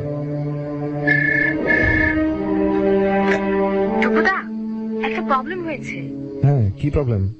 এলাকার কিছু রাজনৈতিক ছেলে আমার শাশুড়ির কাছে টাকা চাইছে। এখানে নাকি নতুন কেউ বাড়ি করলে বা ফ্ল্যাট কিনলে ওদেরকে টাকা দিতে হয়। কত চেয়েছে রে? অনেক, 1 লাখ। এর আগে আমার শ্বশুর মশাইয়ের কাছেও জেল ছিল, কিন্তু বেশি সুবিধা করতে পারিনি। বাবা তার নিজের পরিচিতি আর পাওয়ারের ভয় দেখিয়ে দাঁড়িয়ে দিয়েছিল, কিন্তু শাশুড়ি তো পারছে না, যে ভয় পাচ্ছে। তুমি একটু নেগোশিয়েট করতে পারো না? ছেলেগুলোর নাম আমাকে টেক্সট করে দিস, দেখছি। ও দাদা, শুনো না, শ্বশুর মশাই একটা লাইফ ইন্স্যুরেন্স পলিসি পাঠিয়েছে, যার নমিনি বিরাজ বোস। এটা আবার কি? আমার শ্বশুর মশাইয়ের অবৈধ সন্তান। বলিস কি? কত টাকার পলিসি? কিন্তু এ ব্যাপারে তো আমার কিছু করার নেই। না, তা নেই, কিন্তু হয়েছে কি জানো, পলিসিটা পাওয়ার পর থেকে বাড়িতে প্রচন্ড অশান্তি হচ্ছে। অর্ক আর বুদ্ধ তো ঠিক করে ফেলেছে যে তারা তাদের বাপের শ্রাদ্ধ করবে না। শাশুড়িও কান্নাকাটি করছেন। ও আরেকটা কথা তোমাকে জানাতে বলে ছাড়বো, ওই লিফট কোম্পানির লোক এসেছিল, অর্কই ফোন করে ডেকে পাঠিয়েছিল। ওরা বলে গেছে যে সেদিন তাদের সার্ভিসিং এর কোন লোকের বাড়িতে আসেনি। সত্যি করে বলো না বুবুদা, তোমার কি মনে হয় শ্বশুর মশাইকে কেউ আবার করতে চেয়েছিল নাকি? জানি না, আগে লোকাল থানা রিপোর্ট দিক, ওরা যদি না পারে তখন আমরা দেখবো বিষয়টা। এখন রাখছি, আরো কিছু জানতে পারলে জানাস। না, সমরের মন ভালো নেই। ফোনটা রাখার পর আবার তার অস্বস্তি হচ্ছিল। মামুনের কেসটা এমনিতেই ওর ইমোশন নিয়ে কেমন খেলছে। বারবার মনে হচ্ছে আর একটু মাথা খাটালে কি কোনোভাবে বাঁচানো যাবে মামুনকে। যদিও সে একই ধরনের অপরাধের সাথে নিজেই জড়িয়ে যাবে, কিন্তু তাই বলে বন্ধুকে এভাবে বিপদে ভেসে যেতে দেখে ভালো লাগছে না সমরের। তার মধ্যে এই বাসুদেবের কেসটা এখনো তার বা তার ডিপার্টমেন্টের হাতে এসে পড়েনি, তবু না চাইতে জড়িয়ে পড়ছে কেসটার সাথে। সবকিছু থেকে নিতান্তই ডাইভার্সনের জন্য মোটরসাইকেলটা নিয়ে বেরিয়ে পড়ল। বাসুদেবের বাড়ির দারোয়ানটার সাথে কথা বলার আছে। সে একজনের নাম বলেছে, যার কাছ থেকে বেশ কিছু নতুন তথ্য পাওয়া যাবে। কেসটার মোড়ে ঘুরে যেতে পারে আজ। বাসুদেবের বাড়ি ফেলে অনেকখানি এগিয়ে গেলে বাম পাশে একটা চিকন গলি আছে। গলিতে ঢুকতে একটা লন্ড্রি পড়ে, তারপর বেশ খানিকটা এগুলেই এক বিশাল বস্তি। বস্তির সামনে রুহুর চায়ের দোকান। ওখানে গিয়ে কাঙ্ক্ষিত ব্যক্তির নাম ধরে খুঁজলেই পাওয়া যাবে তাকে। দারোয়ানের বর্ণনা অনুযায়ী ওই তো সে। চায়ের দোকানের পাশেই একটা ঘরের ভাঙা চৌকাঠ ভেদ করে তাকে দেখা যাচ্ছে। মুখে খুব স্পষ্ট মাস্তানের ছাপ, গায়ের রং কালো, শরীরটা বেশ পেটানো, পুরু ঠোঁট, সরু চোখ, কোঁকড়ানো চুল, একটু আস্পর্ধার ভাব আছে চেহারায়। কথাতেও সেটারই প্রকাশ পেল। কে ভাই আপনি? আমি থানা থেকে আসছি, কিন্তু ভয় পেও না, তোমার সঙ্গে কথা আছে। বাইরে চলো, ওই চায়ের দোকানে গিয়ে একটু বসি, আসো। কিন্তু আমি কি করেছি স্যার? বললাম তো, ভয় পেও না। তোমার কাছে কয়েকটা কথা জানার আছে, ধরপাকড় করতে আসিনি। এই চা দিও তো 2 কাপ। চাটা স্যার আমি খাওয়াচ্ছি। খাওয়াও? আচ্ছা, বাসুদেব সেনগুপ্তের বাড়ি চেনো তো? চিনি তো স্যার। গত 13 তারিখে উনি মারা গিয়েছিলেন, সেটা জানো? হ্যাঁ স্যার জানি। বহুত ঝামেলার লোক ছিল। কিরকম ঝামেলার লোক? আমরা স্যার এলাকার বেকার পোলা পাইন। এই এলাকায় নতুন কেউ ফ্ল্যাট ট্যালেট করলে ওটা থেকে কিছু টাকা পায়, আমরা কিছু পাই আর কি। কিন্তু উনি আমাদের কুত্তার মতন তাড়িয়ে দিয়েছিলেন। উনি নাকি প্লেয়ার ছিলেন, ভিআইপি দের অনেককেই নাকি চেনেন, এসব বলে ভয়ও দেখিয়েছিলেন। আচ্ছা, সেই কথা থাক। আমি বলছি 13 তারিখ সন্ধ্যার কথা। সন্ধ্যা 7টা থেকে 8:30টার মধ্যে উনি হার্ট অ্যাটাকে মারা যান। সব জানি স্যার। লিফট খারাপ ছিল দেখে উনি সিঁড়ি দিয়ে হেঁটে উঠছিলেন, আমি দেখেছিলাম ব্যাপারটা। তুমি কিভাবে দেখলে? ওদের বাড়ির দারোয়ান মোতালেব আর আমরা একসাথে আড্ডা দেই আর কি মাঝে সাঝে। সেদিনও দেখছিলাম মাগরিবের আজান দেওয়ার পর মোতালেব নামাজ পড়তে যায় পাশের মসজিদে। আমি একা একা শুয়েছিলাম চৌকির উপর, হঠাৎ দুটো লোক এসে বলল তারা লিফট সারাতে এসেছে। লোক দুটোর কিরকম চেহারা বলতে পারবে? হ্যাঁ স্যার, শার্ট প্যান্ট পরা, মাঝারি লম্বা, অর্ডিনারি চেহারা। আচ্ছা, হাতে কোনো যন্ত্রপাতি বা বক্স জাতীয় কিছু ছিল? না স্যার। আবার দেখলে চিনতে পারবে? তা তো বলতে পারছি না স্যার। তারা কি করলো? লিফটে ঢুকে কি সব করছিল। এরকম সময় আমি বাসুদেব সাহেবকে ফিরতে দেখছিলাম। উনি আমাদের তো একদমই পছন্দ করে না, তাই আমি উঠে বাথরুমে চলে গিয়েছিলাম। কিছুক্ষণ পর বেরিয়ে দেখলাম উনি মোতালেবকে খুঁজছেন। না পেয়ে কি সব ভাবলেন, তারপর সিঁড়ি দিয়ে উঠে গেলেন। তারপর কি হলো তুমি জানো? মিস্ত্রিরা কিছুক্ষণ খুটকাট করে বেরিয়ে এলো। একজন সিঁড়িটা দেখে নিয়ে অন্যজনকে বলল চল, তারপর দুইজনেই বেরিয়ে চলে গেল। তারা লিফটের দরজা বন্ধ করলো না। দরজা বন্ধ করলো কে? তুমি? না স্যার, আমি তো ভাবছিলাম মিস্ত্রিরা বাইরে থেকে কিছু আনতে গেছে। আমি লিফটের ধারে কাছেই যাই নাই। উপর থেকে বেশ খানিকক্ষণ পর সরোয়ার সাহেবরা নেমে এলো। তারা এসে মোতালেবকে জিজ্ঞেস করলো লিফটে কি হয়েছে। মোতালেব তো বলতে পারলো না। তারা কতক্ষণ মোতালেবের সাথে কথা টথা বলে বলল লিফটের দরজা বন্ধ করতে। তখন গিয়ে মোতালেব দরজা বন্ধ করলো। আচ্ছা, এবার বলো তো, বাসুদেব বাবুর স্ত্রীর কাছে কত চেয়েছো? না স্যার, আমরা তো একটু বেশি চাই স্যার, কিন্তু পার্টি কি আর অত দেয়? দরাদরি করে অনেক নামিয়ে ফেলে। বাসুদেব বাবু আমার আত্মীয় হন। তাই বলেন স্যার? এজন্যই তো উনি বলতেন অনেক ভিআইপি কেই চেনেন। আমি ভিআইপি না, সাধারণ গোয়েন্দা মাত্র। আমাদের কাছে তো আপনিই ভিআইপি। আপনি একসময় আমাদের পার্টি করতেন, সাধারণ সম্পাদক ছিলেন। আপনার অনেক ছবি দেখেছি স্যার, প্রথমে চিনতে পারিনি, এখন পারছি। ঠিক আছে স্যার, মাসিমাকে বলে দেবেন, কিচ্ছু দিতে হবে না। আরে না, ছাড়বা কেন, কিছু নিও। কত নেব স্যার? 200-400? অত কম নয়, 1000 খানেক নিও। ঠিক আছে স্যার। সমরের মন ভালো নেই, অস্বস্তিটা বেড়ে যাচ্ছে। বাসুদেবের মৃত্যুটা যে ঘটানো হয়েছে এতে তার আর কোনো সন্দেহ নেই। এদিকে শঙ্কর রীনাকে পরিষ্কার জানিয়ে দিয়েছে সে আর বিরাজের বাবার ভূমিকায় অভিনয় করে যেতে চায় না, ওকে ইনহেরিটার করতেও চায় না। এবং এটা বিরাজের জানা দরকার যে শঙ্করের বিষয় সম্পত্তি সে কিছুই পাবে না। কোন এক্সপেকটেশন থাকলে এখনই তা নিভিয়ে ফেলা ভালো। আর শঙ্কর মারা যাওয়ার পরও যাতে বিরাজ কোন রকম দাবি তুলতে না পারে সেই জন্য শঙ্কর ওকে লিগালি ডিজোন করতে চায়। আর সেটা করার জন্য নাকি ওর কাছে প্রয়োজনীয় ডকুমেন্টসও আছে। রীনাকে লেখা বাসুদেবের লেখা একটা চিঠি, যাতে প্রেমের কথাটা আছে, রীতিমতো প্যাশনেট একটা চিঠি। তবে যেটা ভাইটাল সেটা হলো বিরাজের পিতৃত্ব নিয়ে বড়াই। এছাড়াও আরো অনেক নোংরা নোংরা কথা যা কেবল বাসুদেবের মতো লোকের পক্ষে বলা বা লেখা সম্ভব। এসব কথা শুনে রীনা অন্ধকারের দিকে চুপ করে তাকিয়ে থাকে। ছেলেটার ভবিষ্যৎ সম্পর্কে কোনো কুল কিনারাই খুঁজে পায় না। এদিকে বিরাজও চাকরি করতে চায় না, সে চায় ব্যবসা করতে। একটা হেলথ ক্লিনিক আর মাল্টিপল জিম খুলতে চায় সে। মোহাম্মদপুরের কোথায় নাকি একটা জায়গাও দেখে রেখেছে, কিন্তু তার জন্য তো প্রচুর টাকা দরকার। শঙ্কর এভাবে হাত গুটিয়ে নিলে বিরাজ কিভাবে ওর স্বপ্ন পূরণ করবে? বছর কয়েক আগে একদিন বাসুদেব রীনাকে ফোন করে জানিয়েছিল যে সে বিরাজের নামে একটা লাইফ ইন্স্যুরেন্স পলিসি করেছে, যেটার কাগজ শিখার কাছে আছে। বাসুদেব মারা গেলে যাতে ছেলেটা কিছু পায়। কিন্তু এখন কি শিখা আদর করে রীনার হাতে সেই কাগজ তুলে দেবে? নিশ্চয়ই না। যদিও বাসুদেব বলতো সে নিজে খারাপ হলেও শিখা ভীষণ ভালো একজন মানুষ, ধার্মিক। বাসুদেব নাকি শিখাকে বলেই গেছে সে মারা গেলে যেন পলিসির টাকাটা বিরাজ পায়। আর রীনাকে বলেছিল তার কিছু দরকার হলে শিখার কাছ থেকে পলিসির কাগজটা নিয়ে আসতে। তখন রীনা অহংকারের সাথেই বলেছিল, আমি কেন যাব, আমার কি দায়?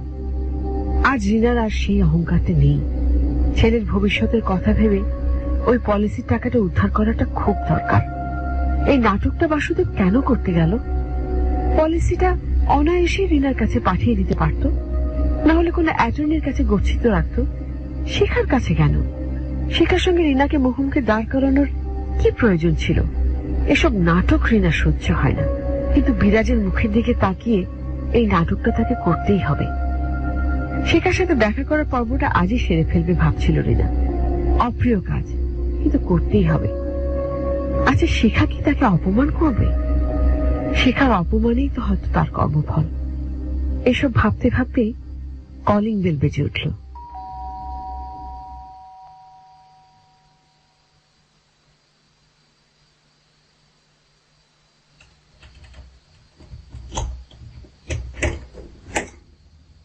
কাকে চাইছেন? আমি গুলশান থানা থেকে এসেছি।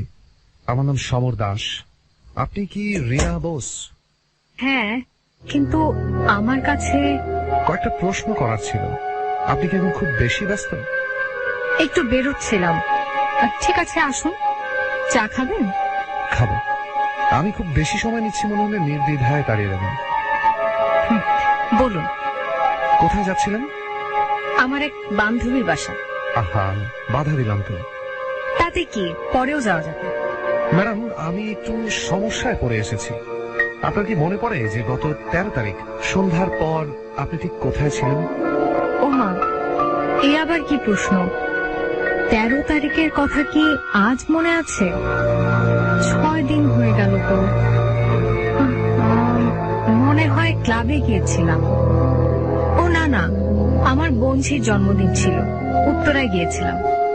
আপনার স্মৃতিশক্তি কি খুব খারাপ? না, আসলে হঠাৎ করে জিজ্ঞেস করলেন তো, তাই থতমত খেয়ে গিয়েছিলাম। কিসে গিয়েছিলেন? গাড়িতে? না, আমাদের বাসার ড্রাইভারটা বাড়ি যাবে বলে ছুটি নিয়েছিল কয়েকদিনের। ওই দিন আমি ট্যাক্সিতে গিয়েছিলাম। উত্তরায় পৌঁছলেন কয়টার সময়? একটু দেরি হয়ে গিয়েছিল, গিফট কেনার ছিল। গিফট কিনে ওদের বাসায় পৌঁছাতে 8:30 বেজে গিয়েছিল। ছেলে মেয়েকে সাথে নিয়ে যাননি? না, মেয়ের পরদিন পরীক্ষা ছিল, আর ছেলে এমনিতেই এই সমস্ত অনুষ্ঠানে যায় না, একটু লাজুক ধরনের। তবে আমার হাজবেন্ড অফিস থেকে গিয়েছিলেন, উনি আমি পৌঁছানোর 15-20 মিনিট পরেই পৌঁছান। উপহার কিনেছিলেন কোথা থেকে? উত্তরাতেই, কিডস ওয়ার্ল্ড না কি যেন নাম দোকানটার। যতক্ষণ কেনাকাটা করছিলেন ট্যাক্সি কি ওয়েটিং এ ছিল? না, ট্যাক্সি ছেড়ে দেই, পরে রিক্সা নিয়ে ওদের বাসায় যাই, ওখান থেকে বেশি দূর নয়। আপনার তো একটা ছেলে আছে, রাইট? বিরাজ। আপনি কিছু মনে না করলে বলি, বিরাজের জন্ম বৃত্তান্ত আমি জানি না। আপনার অহেতুক সংকোচ করার কোনো কারণ নেই। বলুন। ছেলেটি যে বাসুদেব সেনগুপ্তের, সেটা কি আপনার হাজবেন্ড জানেন? জানেন। বাসুদেব সেনগুপ্ত কি আপনাকে কখনো জানিয়েছিলেন যে তার একটা মোটা অঙ্কের লাইফ ইন্স্যুরেন্স পলিসির নমিনি আপনার ছেলে? হ্যাঁ। পলিসিটা বা প্রিমিয়ামের রিসিপ্টটা বোধহয় আপনার কাছে নেই। না, ওর স্ত্রীর কাছে আছে।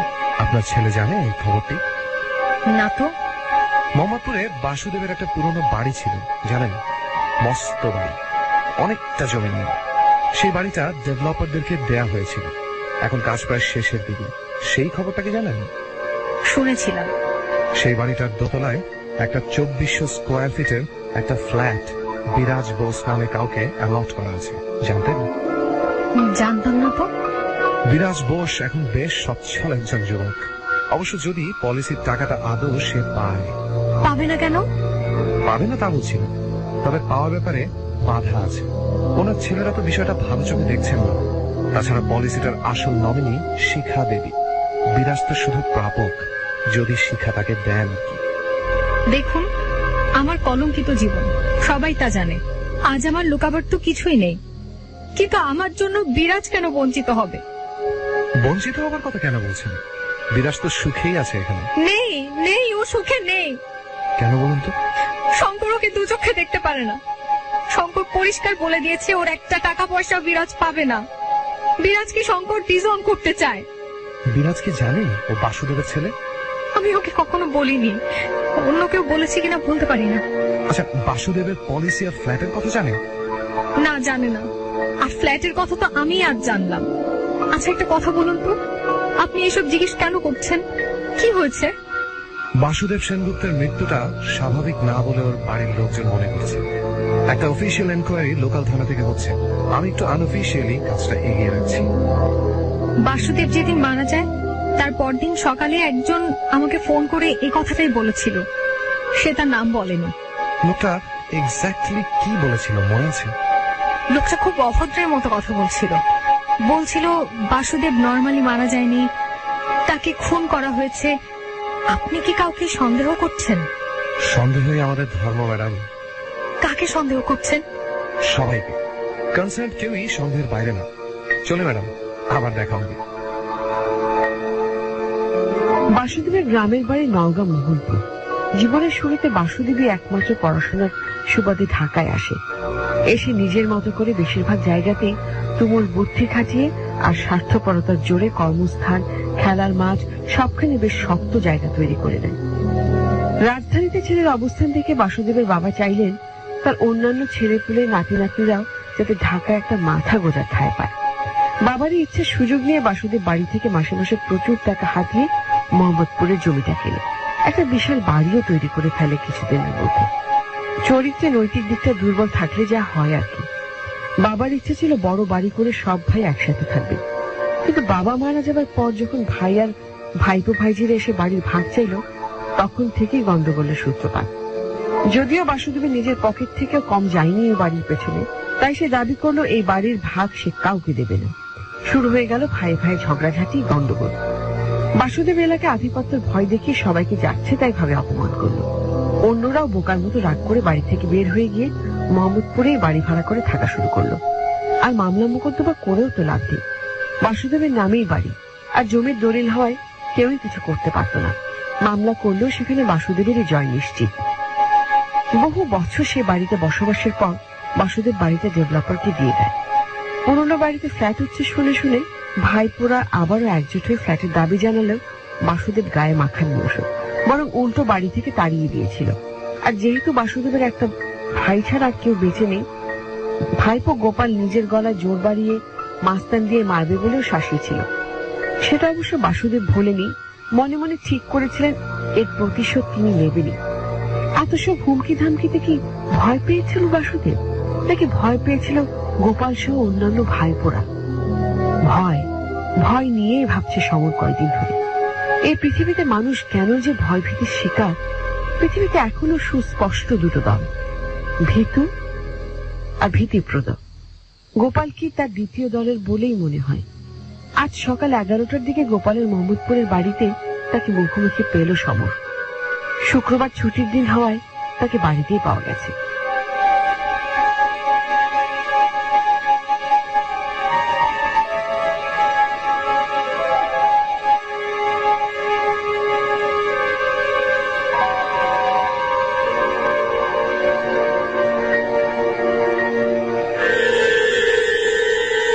কুয়াশা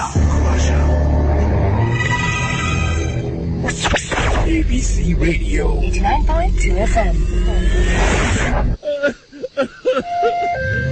বেশি দেরি হওয়ার আগে আপনার কানকে বাঁচান, শুনুন এবিসি রেডিও 89.2 FM। কুয়াশা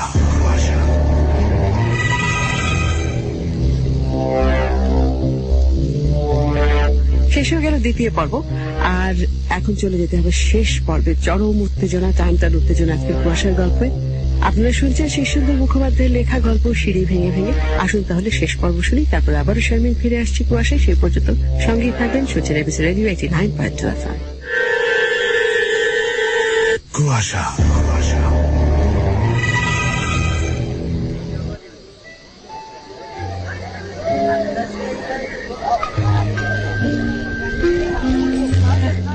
আপনি কি করেন? ফ্রিজ আর এসি ঠিক করার একটা ব্যবসা আছে ধানমন্ডিতে। এই বাড়িটা কি আপনার নিজের বাড়ি? না, ভাড়া বাড়ি। নিজের কিছু নেই? নেই বলি কি করে, অনেক কষ্ট করে বসিলার দিকে একটা 2 কাঠা জমি কিনছি।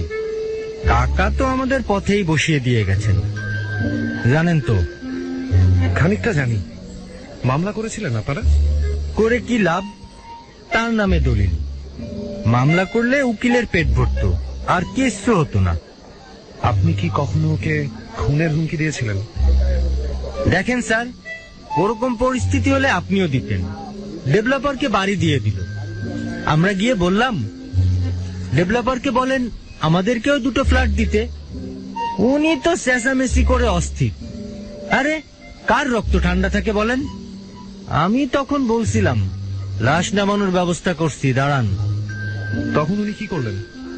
উনি একটা লাঠি নিয়ে তেড়েলেন, আর সে কি মুখ খারাপ।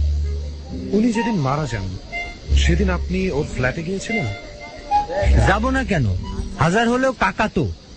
বাবাকেও বঞ্চিত করছিলেন, তবুও বাবা কেঁদে কেটে একাকার। আপনারা কি পুরনো দাবি আবার তুলেছিলেন?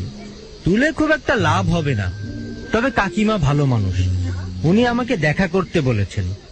হয়তো কিছু দিতে দিতে চান। 13 তারিখ মানে বাসুদেব যেদিন মারা যান সেদিন আপনি সন্ধ্যা 6:30 থেকে 7:30টার মধ্যে কোথায় ছিলেন? সন্ধ্যাবেলা আমি দোকানেই থাকি, কাজকর্ম থাকে, অনেক রাত পর্যন্ত দোকানেই থাকতে হয়।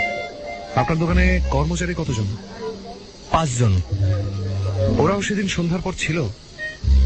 ওরা তো 6টার মধ্যেই চলে যায়, বেশি রাত পর্যন্ত আমিই থাকি। আমি যাইও একটু দেরিতে। সেদিন কত রাত পর্যন্ত দোকানে ছিলেন? তা 11টা হবে। আপনার গাড়ি আছে? মোটরসাইকেল আছে একটা। আপনি কি জানেন আপনার কাকার মৃত্যুটা স্বাভাবিক না? জানি, লিফট খারাপ ছিল, সিঁড়ি বেয়ে উঠতে গিয়ে হার্ট অ্যাটাক হয়। কিন্তু খোঁজ নিয়ে জানা গেছে সেদিন লিফট খারাপ ছিল না, ওটা কেউ সাজিয়েছিল যাতে বাসুদেব বাধ্য হয়ে সিঁড়ি দিয়ে ওঠে। আমি তো ঠিক বুঝতে পারতেছি না, তার মানে কি কাকাকে খুন করা হয়েছে? সেরকমই সন্দেহ করা যাচ্ছে। সর্বনাশ, তার মানে আপনি সেজন্যই কি আমাকে জেরা করছেন? হ্যাঁ, তবে ঘাবড়াবেন না, এটা রুটিন প্রসিকিউর। লাশ নামানোর হুমকির কথা শুনেই কি আমাকে সন্দেহ করছেন? ওরকম হুমকি তো লোকে রেগে গেলে কতই দেয়। সেটা আমরা জানি। আরেকটা প্রশ্ন, আপনার কাকার যে একটা অবৈধ ছেলে আছে জানেন? জানি, বিরাজ বোস। মোহাম্মদপুরের বাড়িতে কাকা তার জন্য একটা ফ্ল্যাট দিয়েছে শুনছি মোটা অঙ্কের টাকার পলিসিও রেখে গেছে। ছেলেটিকে আপনি চেনেন? না ভাই, খেয়ে দে কাজ নাই, কাকার অবৈধ ছেলের খোঁজ রাখবো। আচ্ছা, বাসুদেবের সাথে আপনার কবে শেষ দেখা হয়েছিল? 3-4 মাস আগে হবে হয়তো। তখন কি ধরনের কথাবার্তা হয়? কি আর হবে, কাকার সাথে তো আমার সম্পর্ক বেশ মধুর ছিল না। ওকে, আপনার আর্থিক অবস্থা কেমন? মোটামুটি চলে যায় আর কি। কাকার মৃত্যুতে আপনি কোনোভাবে লাভবান হয়েছেন কি? না ভাই, কোনো আশাই নাই। কেন? কাকি তো কম্পেনসেট করতে চান, কাকার মৃত্যুতে তো সেটাই আপনার লাভ। কাকিমার কতই বা দেবেন, হয়তো বিবেকের দংশন এড়াতে লাখখানেক, তাও যদি অর্ক আর বুদ্ধ দিতে চায়। আমি অবশ্য ঠিক করছি 1-2 লাখ হলে আমি নেব না। সুসো মেরে হাত গন্ধ করার কোনো মানে আছে? কাকা মোহাম্মদপুরের বাড়ি থেকে সিকিউরিটি মানি কত পেয়েছে জানেন? কম করে হলো 3-4 কোটি টাকা। আমার বাবারা 3 ভাই, প্রত্যেকে কম করেও 30 লাখ করেও যদি দেয় তাহলেও তো হয় কিছু একটা। আমাদের জ্বালাটাও বোঝার চেষ্টা করেন। বুঝেছি, চলি, আবার হয়তো দেখা হবে।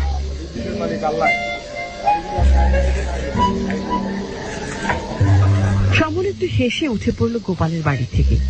এখান থেকে গুলশান 2-এর দিকে যেতে হবে তাকে। লেকের কাছে একটা বেশ চকচকে আধুনিক মাল্টিপল জিম, কালো শর্টস পরা, গায়ে সাদা তোয়ালে জড়ানো একটা বেশ পেটানো স্বাস্থ্যের ছেলে বসে আছে আর কোল্ড ড্রিঙ্কস খাচ্ছে।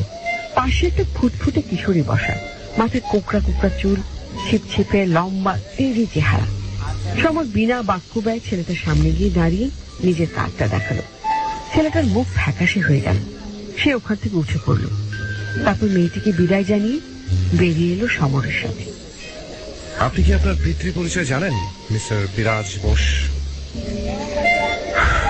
এখন জানি। জেনে আপনার রিয়াকশন? খারাপ লেগেছে। আপনি আপনার মায়ের উপর রেগে যাননি? না, তবে দুঃখ পেয়েছি, লজ্জা হয়েছে। এসব ব্যক্তিগত প্রশ্ন আমাকে কেন করছেন? ব্যক্তিগত প্রশ্ন মাঝে মাঝে করতে হয়। আপনি বাসুদেব সেনগুপ্তকে চিনতেন? হ্যাঁ, ছোটবেলায় দেখেছি। উনি যে আপনাদের বাড়িতে ঘন ঘন আসতেন, আপনার খারাপ লাগতো না? ছোট ছিলাম, অত ভালো মনে নেই। আপনি কি জানেন যে বাসুদেব আপনার জন্য একটা ফ্ল্যাট আর একটা মোটা অঙ্কের পলিসি রেখে গেছেন? কাল মায়ের কাছে সবই শুনেছি। শুনে কিরকম রিয়াকশন হলো? এসব তো কম্পেনসেশন, কিন্তু আমার হেল্পলেসনেস তো তাতে কমছে না। কাল যখন শুনলেন যে বাসুদেব সেনগুপ্তই আপনার বাবা, তখন আপনার মায়ের উপর কি কোনো ধরনের রিপালশন হলো? কেন হবে? আজকাল এক্সট্রা ম্যারিটাল রিলেশন তো কোনো ব্যাপার না। আপনি আপনার মাকে তাহলে ক্ষমা করেছেন? মাকে আমি খুব ভালোবাসি।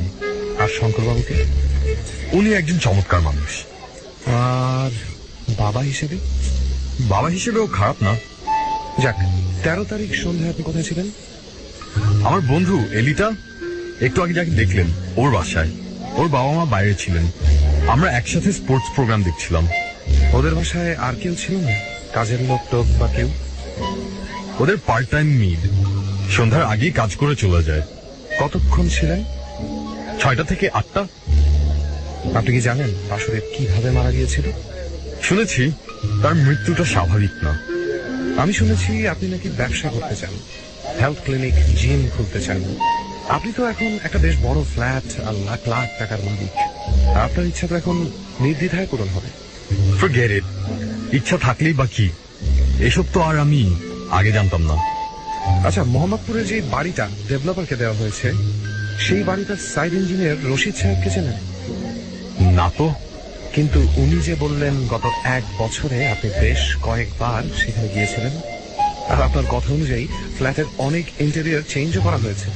আর রশিদ সাহেবের সাথে আপনার পরিচয় করে দিয়েছিলেন আপনার বায়োলজিক্যাল ফাদার বাসুদেব সেনগুপ্ত। এসব লুকিয়ে খুব একটা লাভ আছে কি mister Viraj? I am sorry. লজ্জা আর সংকোচে আমি কথাটা গোপন করেছিলাম। Alright then, now out with the facts. আমি তখন স্কুলে 8-9-এ পড়ি। তখন উনি একদিন আমার স্কুলের সামনে এসে দেখা করেন। আমি ওনাকে চিনতাম, কিন্তু বাবা বলে জানতাম না। সেদিন উনি আমাকে একটা রেস্টুরেন্টে নিয়ে গিয়ে বলেন আমি ওনার ছেলে। আপনি কথাটা বিশ্বাস করেছিলেন? হ্যাঁ, কারণ আমার ছোটবেলা থেকেই সন্দেহ হয়েছিল উনি আমার মায়ের সাথে ইনভলভ, আর উনি বলার আগেই আমার সন্দেহ হতো আমি ওর সন্তান। সন্দেহ কিভাবে? আমার বাবা মানে শঙ্কর বোসের আমার প্রতি আচরণ দেখে, তাছাড়া আমি তাদের কিছু কিছু কথা ওভারহিয়ার করতাম। সোজা কথায় ব্যাপারটা আমার কাছে গোপন ছিল না। তারপর কি হলো? উনি মাঝে মাঝে আমার সাথে দেখা করতেন। আমি খেলাধুলায় ভালো বলে উনি মাঝে মাঝে আমাকে ইন্সপায়ার করতেন। যতদূর জানি উনি খুব স্নেহপ্রবণ মানুষ ছিলেন না। নিজের ছেলেমেয়েদের সাথেও তার আচরণ ছিল জঘন্য। কিন্তু আপনার উপরে তো নরম হলেন কিভাবে? তা আমি বলতে পারবো না। উনি যে মেজাজি আর রাগী মানুষ ছিলেন সেটা আমি কিছুটা জানতাম। মনে হয় আমার পরিবারে আমি আনওয়ান্টেড বলে উনি আমার ব্যাপারে একটু সিম্পাথেটিক হয়ে পড়েন। হতে পারে। আপনি কি বাসুদেব বাবুকে বাবা বলে রাখেন? ডাকে কি আসে যায়, উনিও চাননি সেটা, আর আমারও ডাকার দরকার হতো না। মুখোমুখি কথা হতো আমাদের, তাও মাঝে মাঝে। বাবা বলে ভাবতেন? তা ভাবতাম, যা সত্য তাকে অস্বীকার করে কি লাভ। আলটিমেটলি ওর মৃত্যুতে আপনি ভীষণ লাভবান হয়েছেন মিস্টার বিরাজ।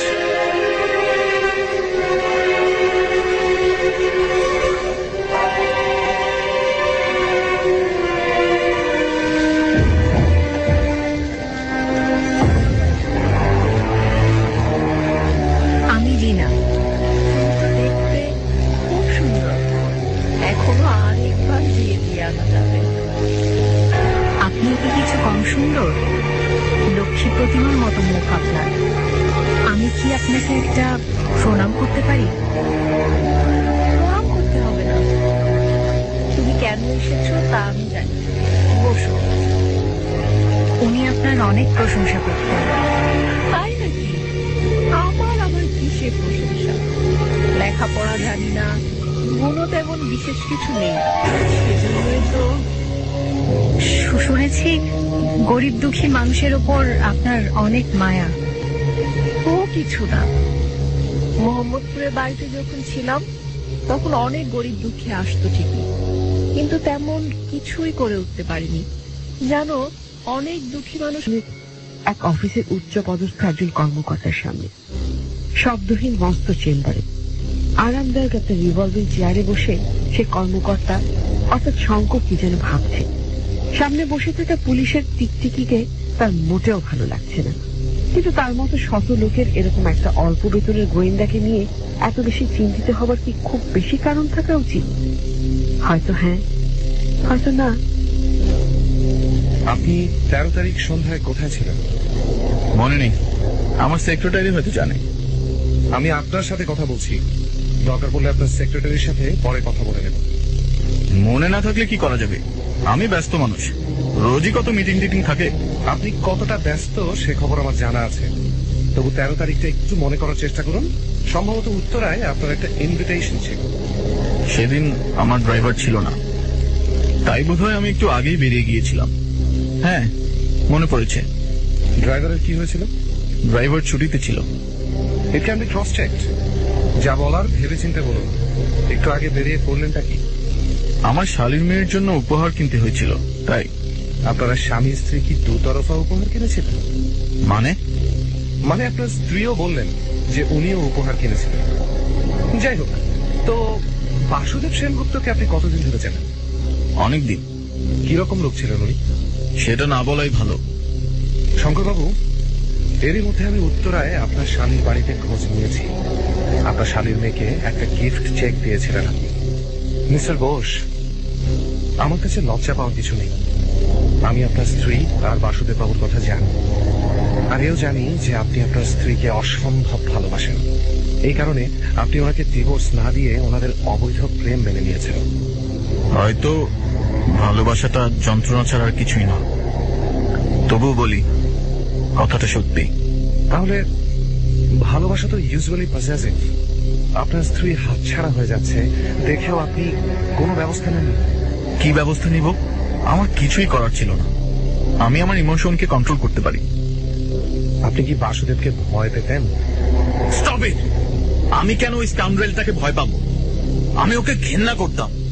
মিস্টার বোস প্লিজ ওরকম হেস্টি হবেন না। এই সমস্ত প্রশ্ন আমাদের বাধ্য হয়ে করতে হয়। ভয়ের কথাটা বললাম এই কারণে যে উনি ভীষণ অ্যাগ্রেসিভ টাইপ লোক ছিলেন। তার পরিবার থেকে শুরু করে পরিচিত অপরিচিত সবাই ওনাকে ভয় পেতেন। এবার একটু একটা সেন্সিটিভ প্রশ্ন করতে চাচ্ছি, আপনি কখনো প্রতিশোধ নেওয়ার কথা ভাবেননি? প্রতিশোধ কিভাবে নেব তা আমি ভেবে পেতাম না। বাসুদেবকে খুন করার ইচ্ছা হয়নি কখনো? আপনি কি হিন্ট দিতে চাইছেন? যারা অসহায়, যারা দুর্বল, তাদের এমন ইচ্ছা হতেই পারে। আপনি আমাকে অসহায় আর ভীতু বলে মনে করছেন? না, I am not sure about it. আচ্ছা, এবার আরো বেশি সেন্সিটিভ একটা প্রশ্ন করব, আপনি কি আপনার স্ত্রীকে হ্যাপি করতে পারতেন? You know what I mean. কি বলতে চান আপনি? এটা প্লিজ প্লিজ রিল্যাক্স। আমি রস্টো ক্লিনিকে ডক্টর আনিসের কাছে জেনেছি আপনি তার রেগুলার ক্লায়েন্ট ছিলেন। আপনি তার কাছে হরমোনের ট্রিটমেন্টের জন্য গিয়েছিলেন, am I right? এসব অবান্তর প্রশ্ন কেন করছেন? এতে লজ্জার কি আছে? আমি পুলিশ বলে মায়া দয়াহীন হই, কিন্তু সত্য জানতে হলে এই সমস্ত অবান্তর আর অমানবিক প্রশ্ন করতেই হয়।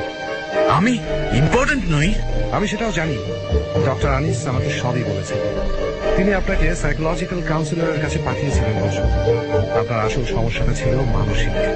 আপনি আপনার সুন্দরী স্ত্রীকে প্রচন্ড ভালোবাসতেন। এই প্রচন্ড ভালোবাসা থেকেই আপনি তাকে খুশি করতে পারেন কিনা এই নিয়ে আপনার একটা টেনশন হতো, ভয় হতো। সেটাই আপনাকে ইন রিয়ালিটি দুর্বল করে দিত। স্ত্রীকে খুশি করা আপনার পক্ষে সম্ভব হতো না। এই সুযোগটাই কি বাসুদেব নিতেন না?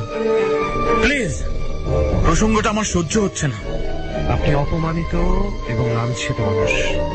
আপনার স্ত্রী আর বাসুদেব মিলে আপনাকে সহ্যের শেষ সীমায় নিয়ে গেছেন। আপনি সব মেনে নিয়েছিলেন, সহ্য করেছিলেন। এটা একদিক দিয়ে মহত্বের, অন্যদিক দিয়ে দেখতে গেলে পৌরুষের অভাব। You are going too far. আমি জানি, কিন্তু আমার প্রশ্ন এখনো শেষ হয়নি। 13 তারিখ সন্ধ্যা 6টা থেকে 7টা পর্যন্ত আপনি কোথায় ছিলেন সেটা কিন্তু কোনোভাবেই পরিষ্কার হচ্ছে না। কোথায় ছিলেন আপনি? মাই গড, আমার একটা অ্যাপয়েন্টমেন্ট ছিল। কার সঙ্গে বলা যাবে না। দরকার হলো না? না। বলবেনই না যেহেতু, তবে আমি উঠি।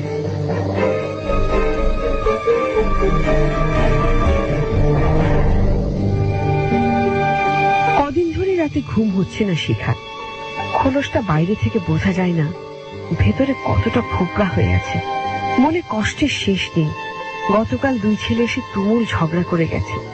ঝগড়া বললে ভুল হবে, একেবারে একতরফা আক্রমণ। শিখা প্রস্তুত ছিলেন। তার অপরাধ, লাইফ ইন্স্যুরেন্স পলিসিটা উনি রিনাকে কেন দিলেন।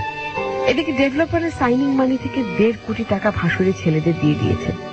শিখা ওদের কি করে বোঝাবে যে দুনিয়ার সম্পদ শুধু দুহাতে ওড়ালেই হয় না। শিখা জানেন ছেলেরা আর কোনোদিন তার কাছে আসবে না। বাবা শ্রাদ্ধ করলো না, শিখারও হয়তো করবে না। তা না করুক, তাই বলে শিখা কি পারবেন এত বড় বঞ্চনা মেনে নিতে? সব খারাপের মধ্যে ভালো খবর হলো, দিন 5 আগে রিনা ফোন করে জানিয়েছে বিরাজকে দিয়ে শ্রাদ্ধের কাজ যতটা সম্ভব করিয়েছে। শিখা মনে মনে ওদের আশীর্বাদ জানিয়েছে। কিন্তু রিনা আর গোপাল জানালো গোয়েন্দা পুলিশ সমন নাকি জেরায় জেরায় ওদের জীবন অতিষ্ঠ করে তুলেছে।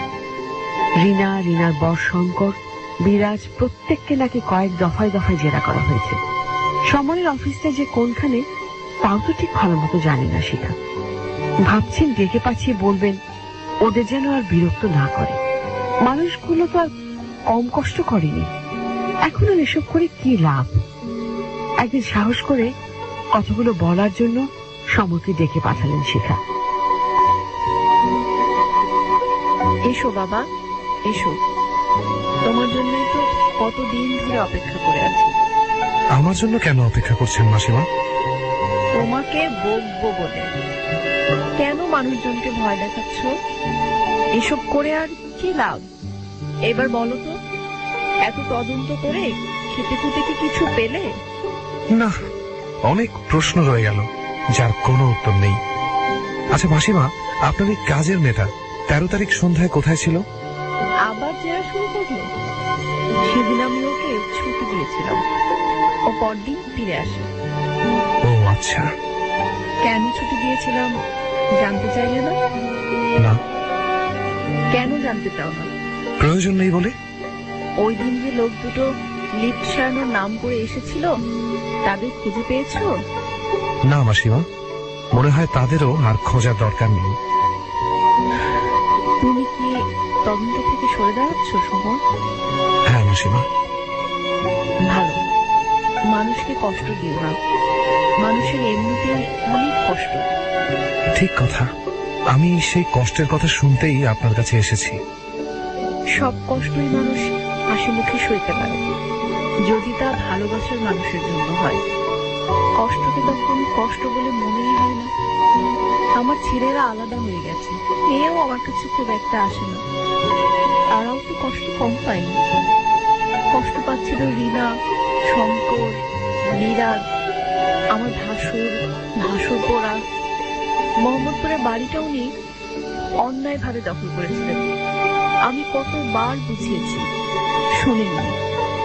শঙ্কর বোসের কথা বলুন। হ্যাঁ, সে বেচারাকে ডেকে আনলাম। এত কাল রাহুল ক্লাসে বেচারা ভেতরে ভেতরে ক্ষয়ে গেছে। এত বড় চাকরি, এত টাকা পয়সা, তবুও মুখটা ম্লান। তার কাছ থেকেই জেনেছিলাম বিরাজকে তিনি কিছুই দেবেন না। ছেলেটার জন্য খারাপ লাগতো। একটা পলিসির নমিনি ছেলেটাকে করা হয়েছিল ঠিকই, কিন্তু ওরকম রাগী মানুষের মাথা বিগড়াতে কতক্ষণ? কবে রেগে গিয়ে নমিনি বদলে দেবেন? না হয়তো ফ্ল্যাটটাই বেঁচে দিলেন অন্য কাউকে। তখন ছেলেটা কোথায় গিয়ে দাঁড়াবে? আর তাই ওর চলে যাওয়ার দরকার ছিল হয়তো। গিয়ে ভালোই হয়েছে। বাবা, মাস 6 হলো আমার ক্যান্সার ধরা পড়েছে।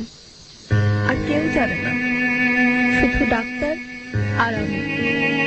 রোগটা হওয়ার পরেই বুঝেছিলাম আমি যদি ওর আগে যাই তবে অনেক সমস্যার সমাধান হবে না, অনেক মানুষের বুকে জ্বালা পোড়া রয়ে যাবে।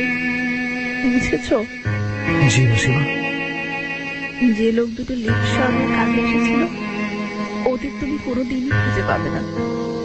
আর যদি পেয়েও যাও, ওদের গলা কেটে ফেলেও কথা বের করতে পারবে না। জানি মাসিমা, আপনার অনেক অনুগত কিছু লোক আছে যারা আপনার জন্য জীবনও দিতে পারে। ওরা কি করেছে ওরা ভালো করে জানে না। ওরা শুধু আমার হুকুম পালন করেছে। তোমাকে সবটাই বলি। সিঁড়ির মাথায় দাঁড়িয়ে আমি ওর স্যান্ডেলের আওয়াজ শুনতে পাচ্ছিলাম। উনি উঠছেন, আর ওর বুকের মধ্যে ওর পায়ের শব্দ যেন দুম দুম করে ধাক্কা মারছে। একবার মনে হচ্ছিল চিৎকার করে বলি, এই ওঠো না, উঠো না।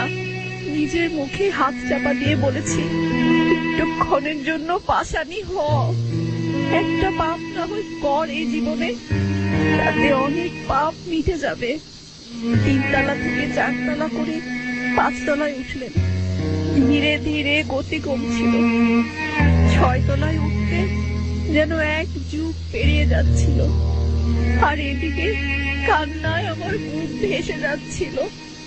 কি ক্লান্ত পায়ের শব্দ, কি ভয়ঙ্কর শ্বাসের শব্দ। শেষ পর্যন্ত তিনি 6 তলায় উঠলেন। তারপরে একটা শব্দ, উনি পড়ে গেলেন। তখনই শুনলাম উনি হাত ধরা গলায় আমাকে ডাকছেন, আমাকেই। শিখা, শিখা, আমি আসছি বলে নেমে এলাম 6 তলায়। উনি সিঁড়ির গোড়াতেই পড়েছিলেন, মুখ দিয়ে রক্ত পড়ছিল। হা করে নিঃশ্বাস নেওয়ার চেষ্টা করছিলেন।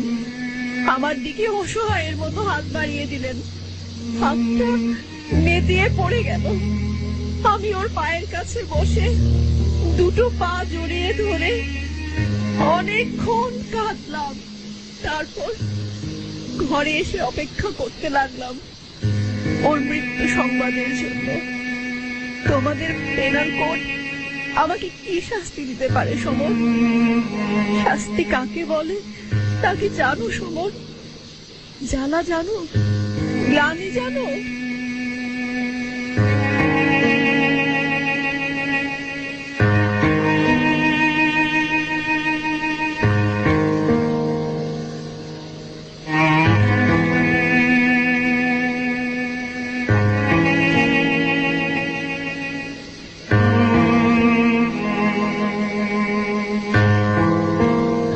অদ্ভুত এক নীরবতা নেমে এলো। কেউ কোনো কথাই বলল না। শিখা অনেকক্ষণ আঁচলে মুখ ঢেকে রাখলেন। তারপর ধীরে ধীরে মুখের ঢাকনাটা একটু সরিয়ে হাসলেন। সমর উঠে দাঁড়ালো। তারপর দরজাটা খুলে বাইরে পা দিয়ে একবার বুক ঘুরিয়ে দেখলেন, যেন ধ্বংসস্তূপের মধ্যে বসে আছেন শিখা। সমর দরজাটা খুব সাবধানে বন্ধ করে দিল। তারপর ধীরে ধীরে লিফটের দরজা পেরিয়ে সিঁড়ি ভেঙে ভেঙে আনমনে নামতে লাগলো।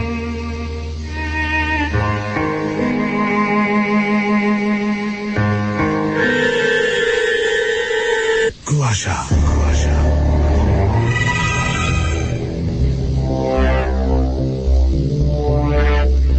শেষ হয়ে গেল আজকের কাহিনী, যার নাম ছিল সিঁড়ি ভেঙে ভেঙে। লিখেছেন শীর্ষেন্দ্র মুখোপাধ্যায়, নাট্যরূপ দিয়েছেন শেখুস্তা আবিদ শাড়ি ও সামনে ছিলেন খালেদ। জানিয়ে দিচ্ছে আজকের বিভিন্ন চরিত্রে যারা অভিনয় করেছে তাদের নামগুলো। সমরের চরিত্রে অভিনয় করেছেন রেখা, মধুমিতার চরিত্রে কায়নাত, রিনার চরিত্রে অভিনয় করেছেন শাড়ি, শঙ্করের চরিত্রে আপেল, বিরাজের চরিত্রে তামজিদ, নাসিরের চরিত্রে অভিনয় করেছেন সারথী, শিখার চরিত্রে ছিলেন মেঘনা, গোপালের চরিত্রে লোবান এবং অচেনা অনেকের চরিত্রে অভিনয় করেছেন সাইফ। এই ছিল আজকের কুয়াশা।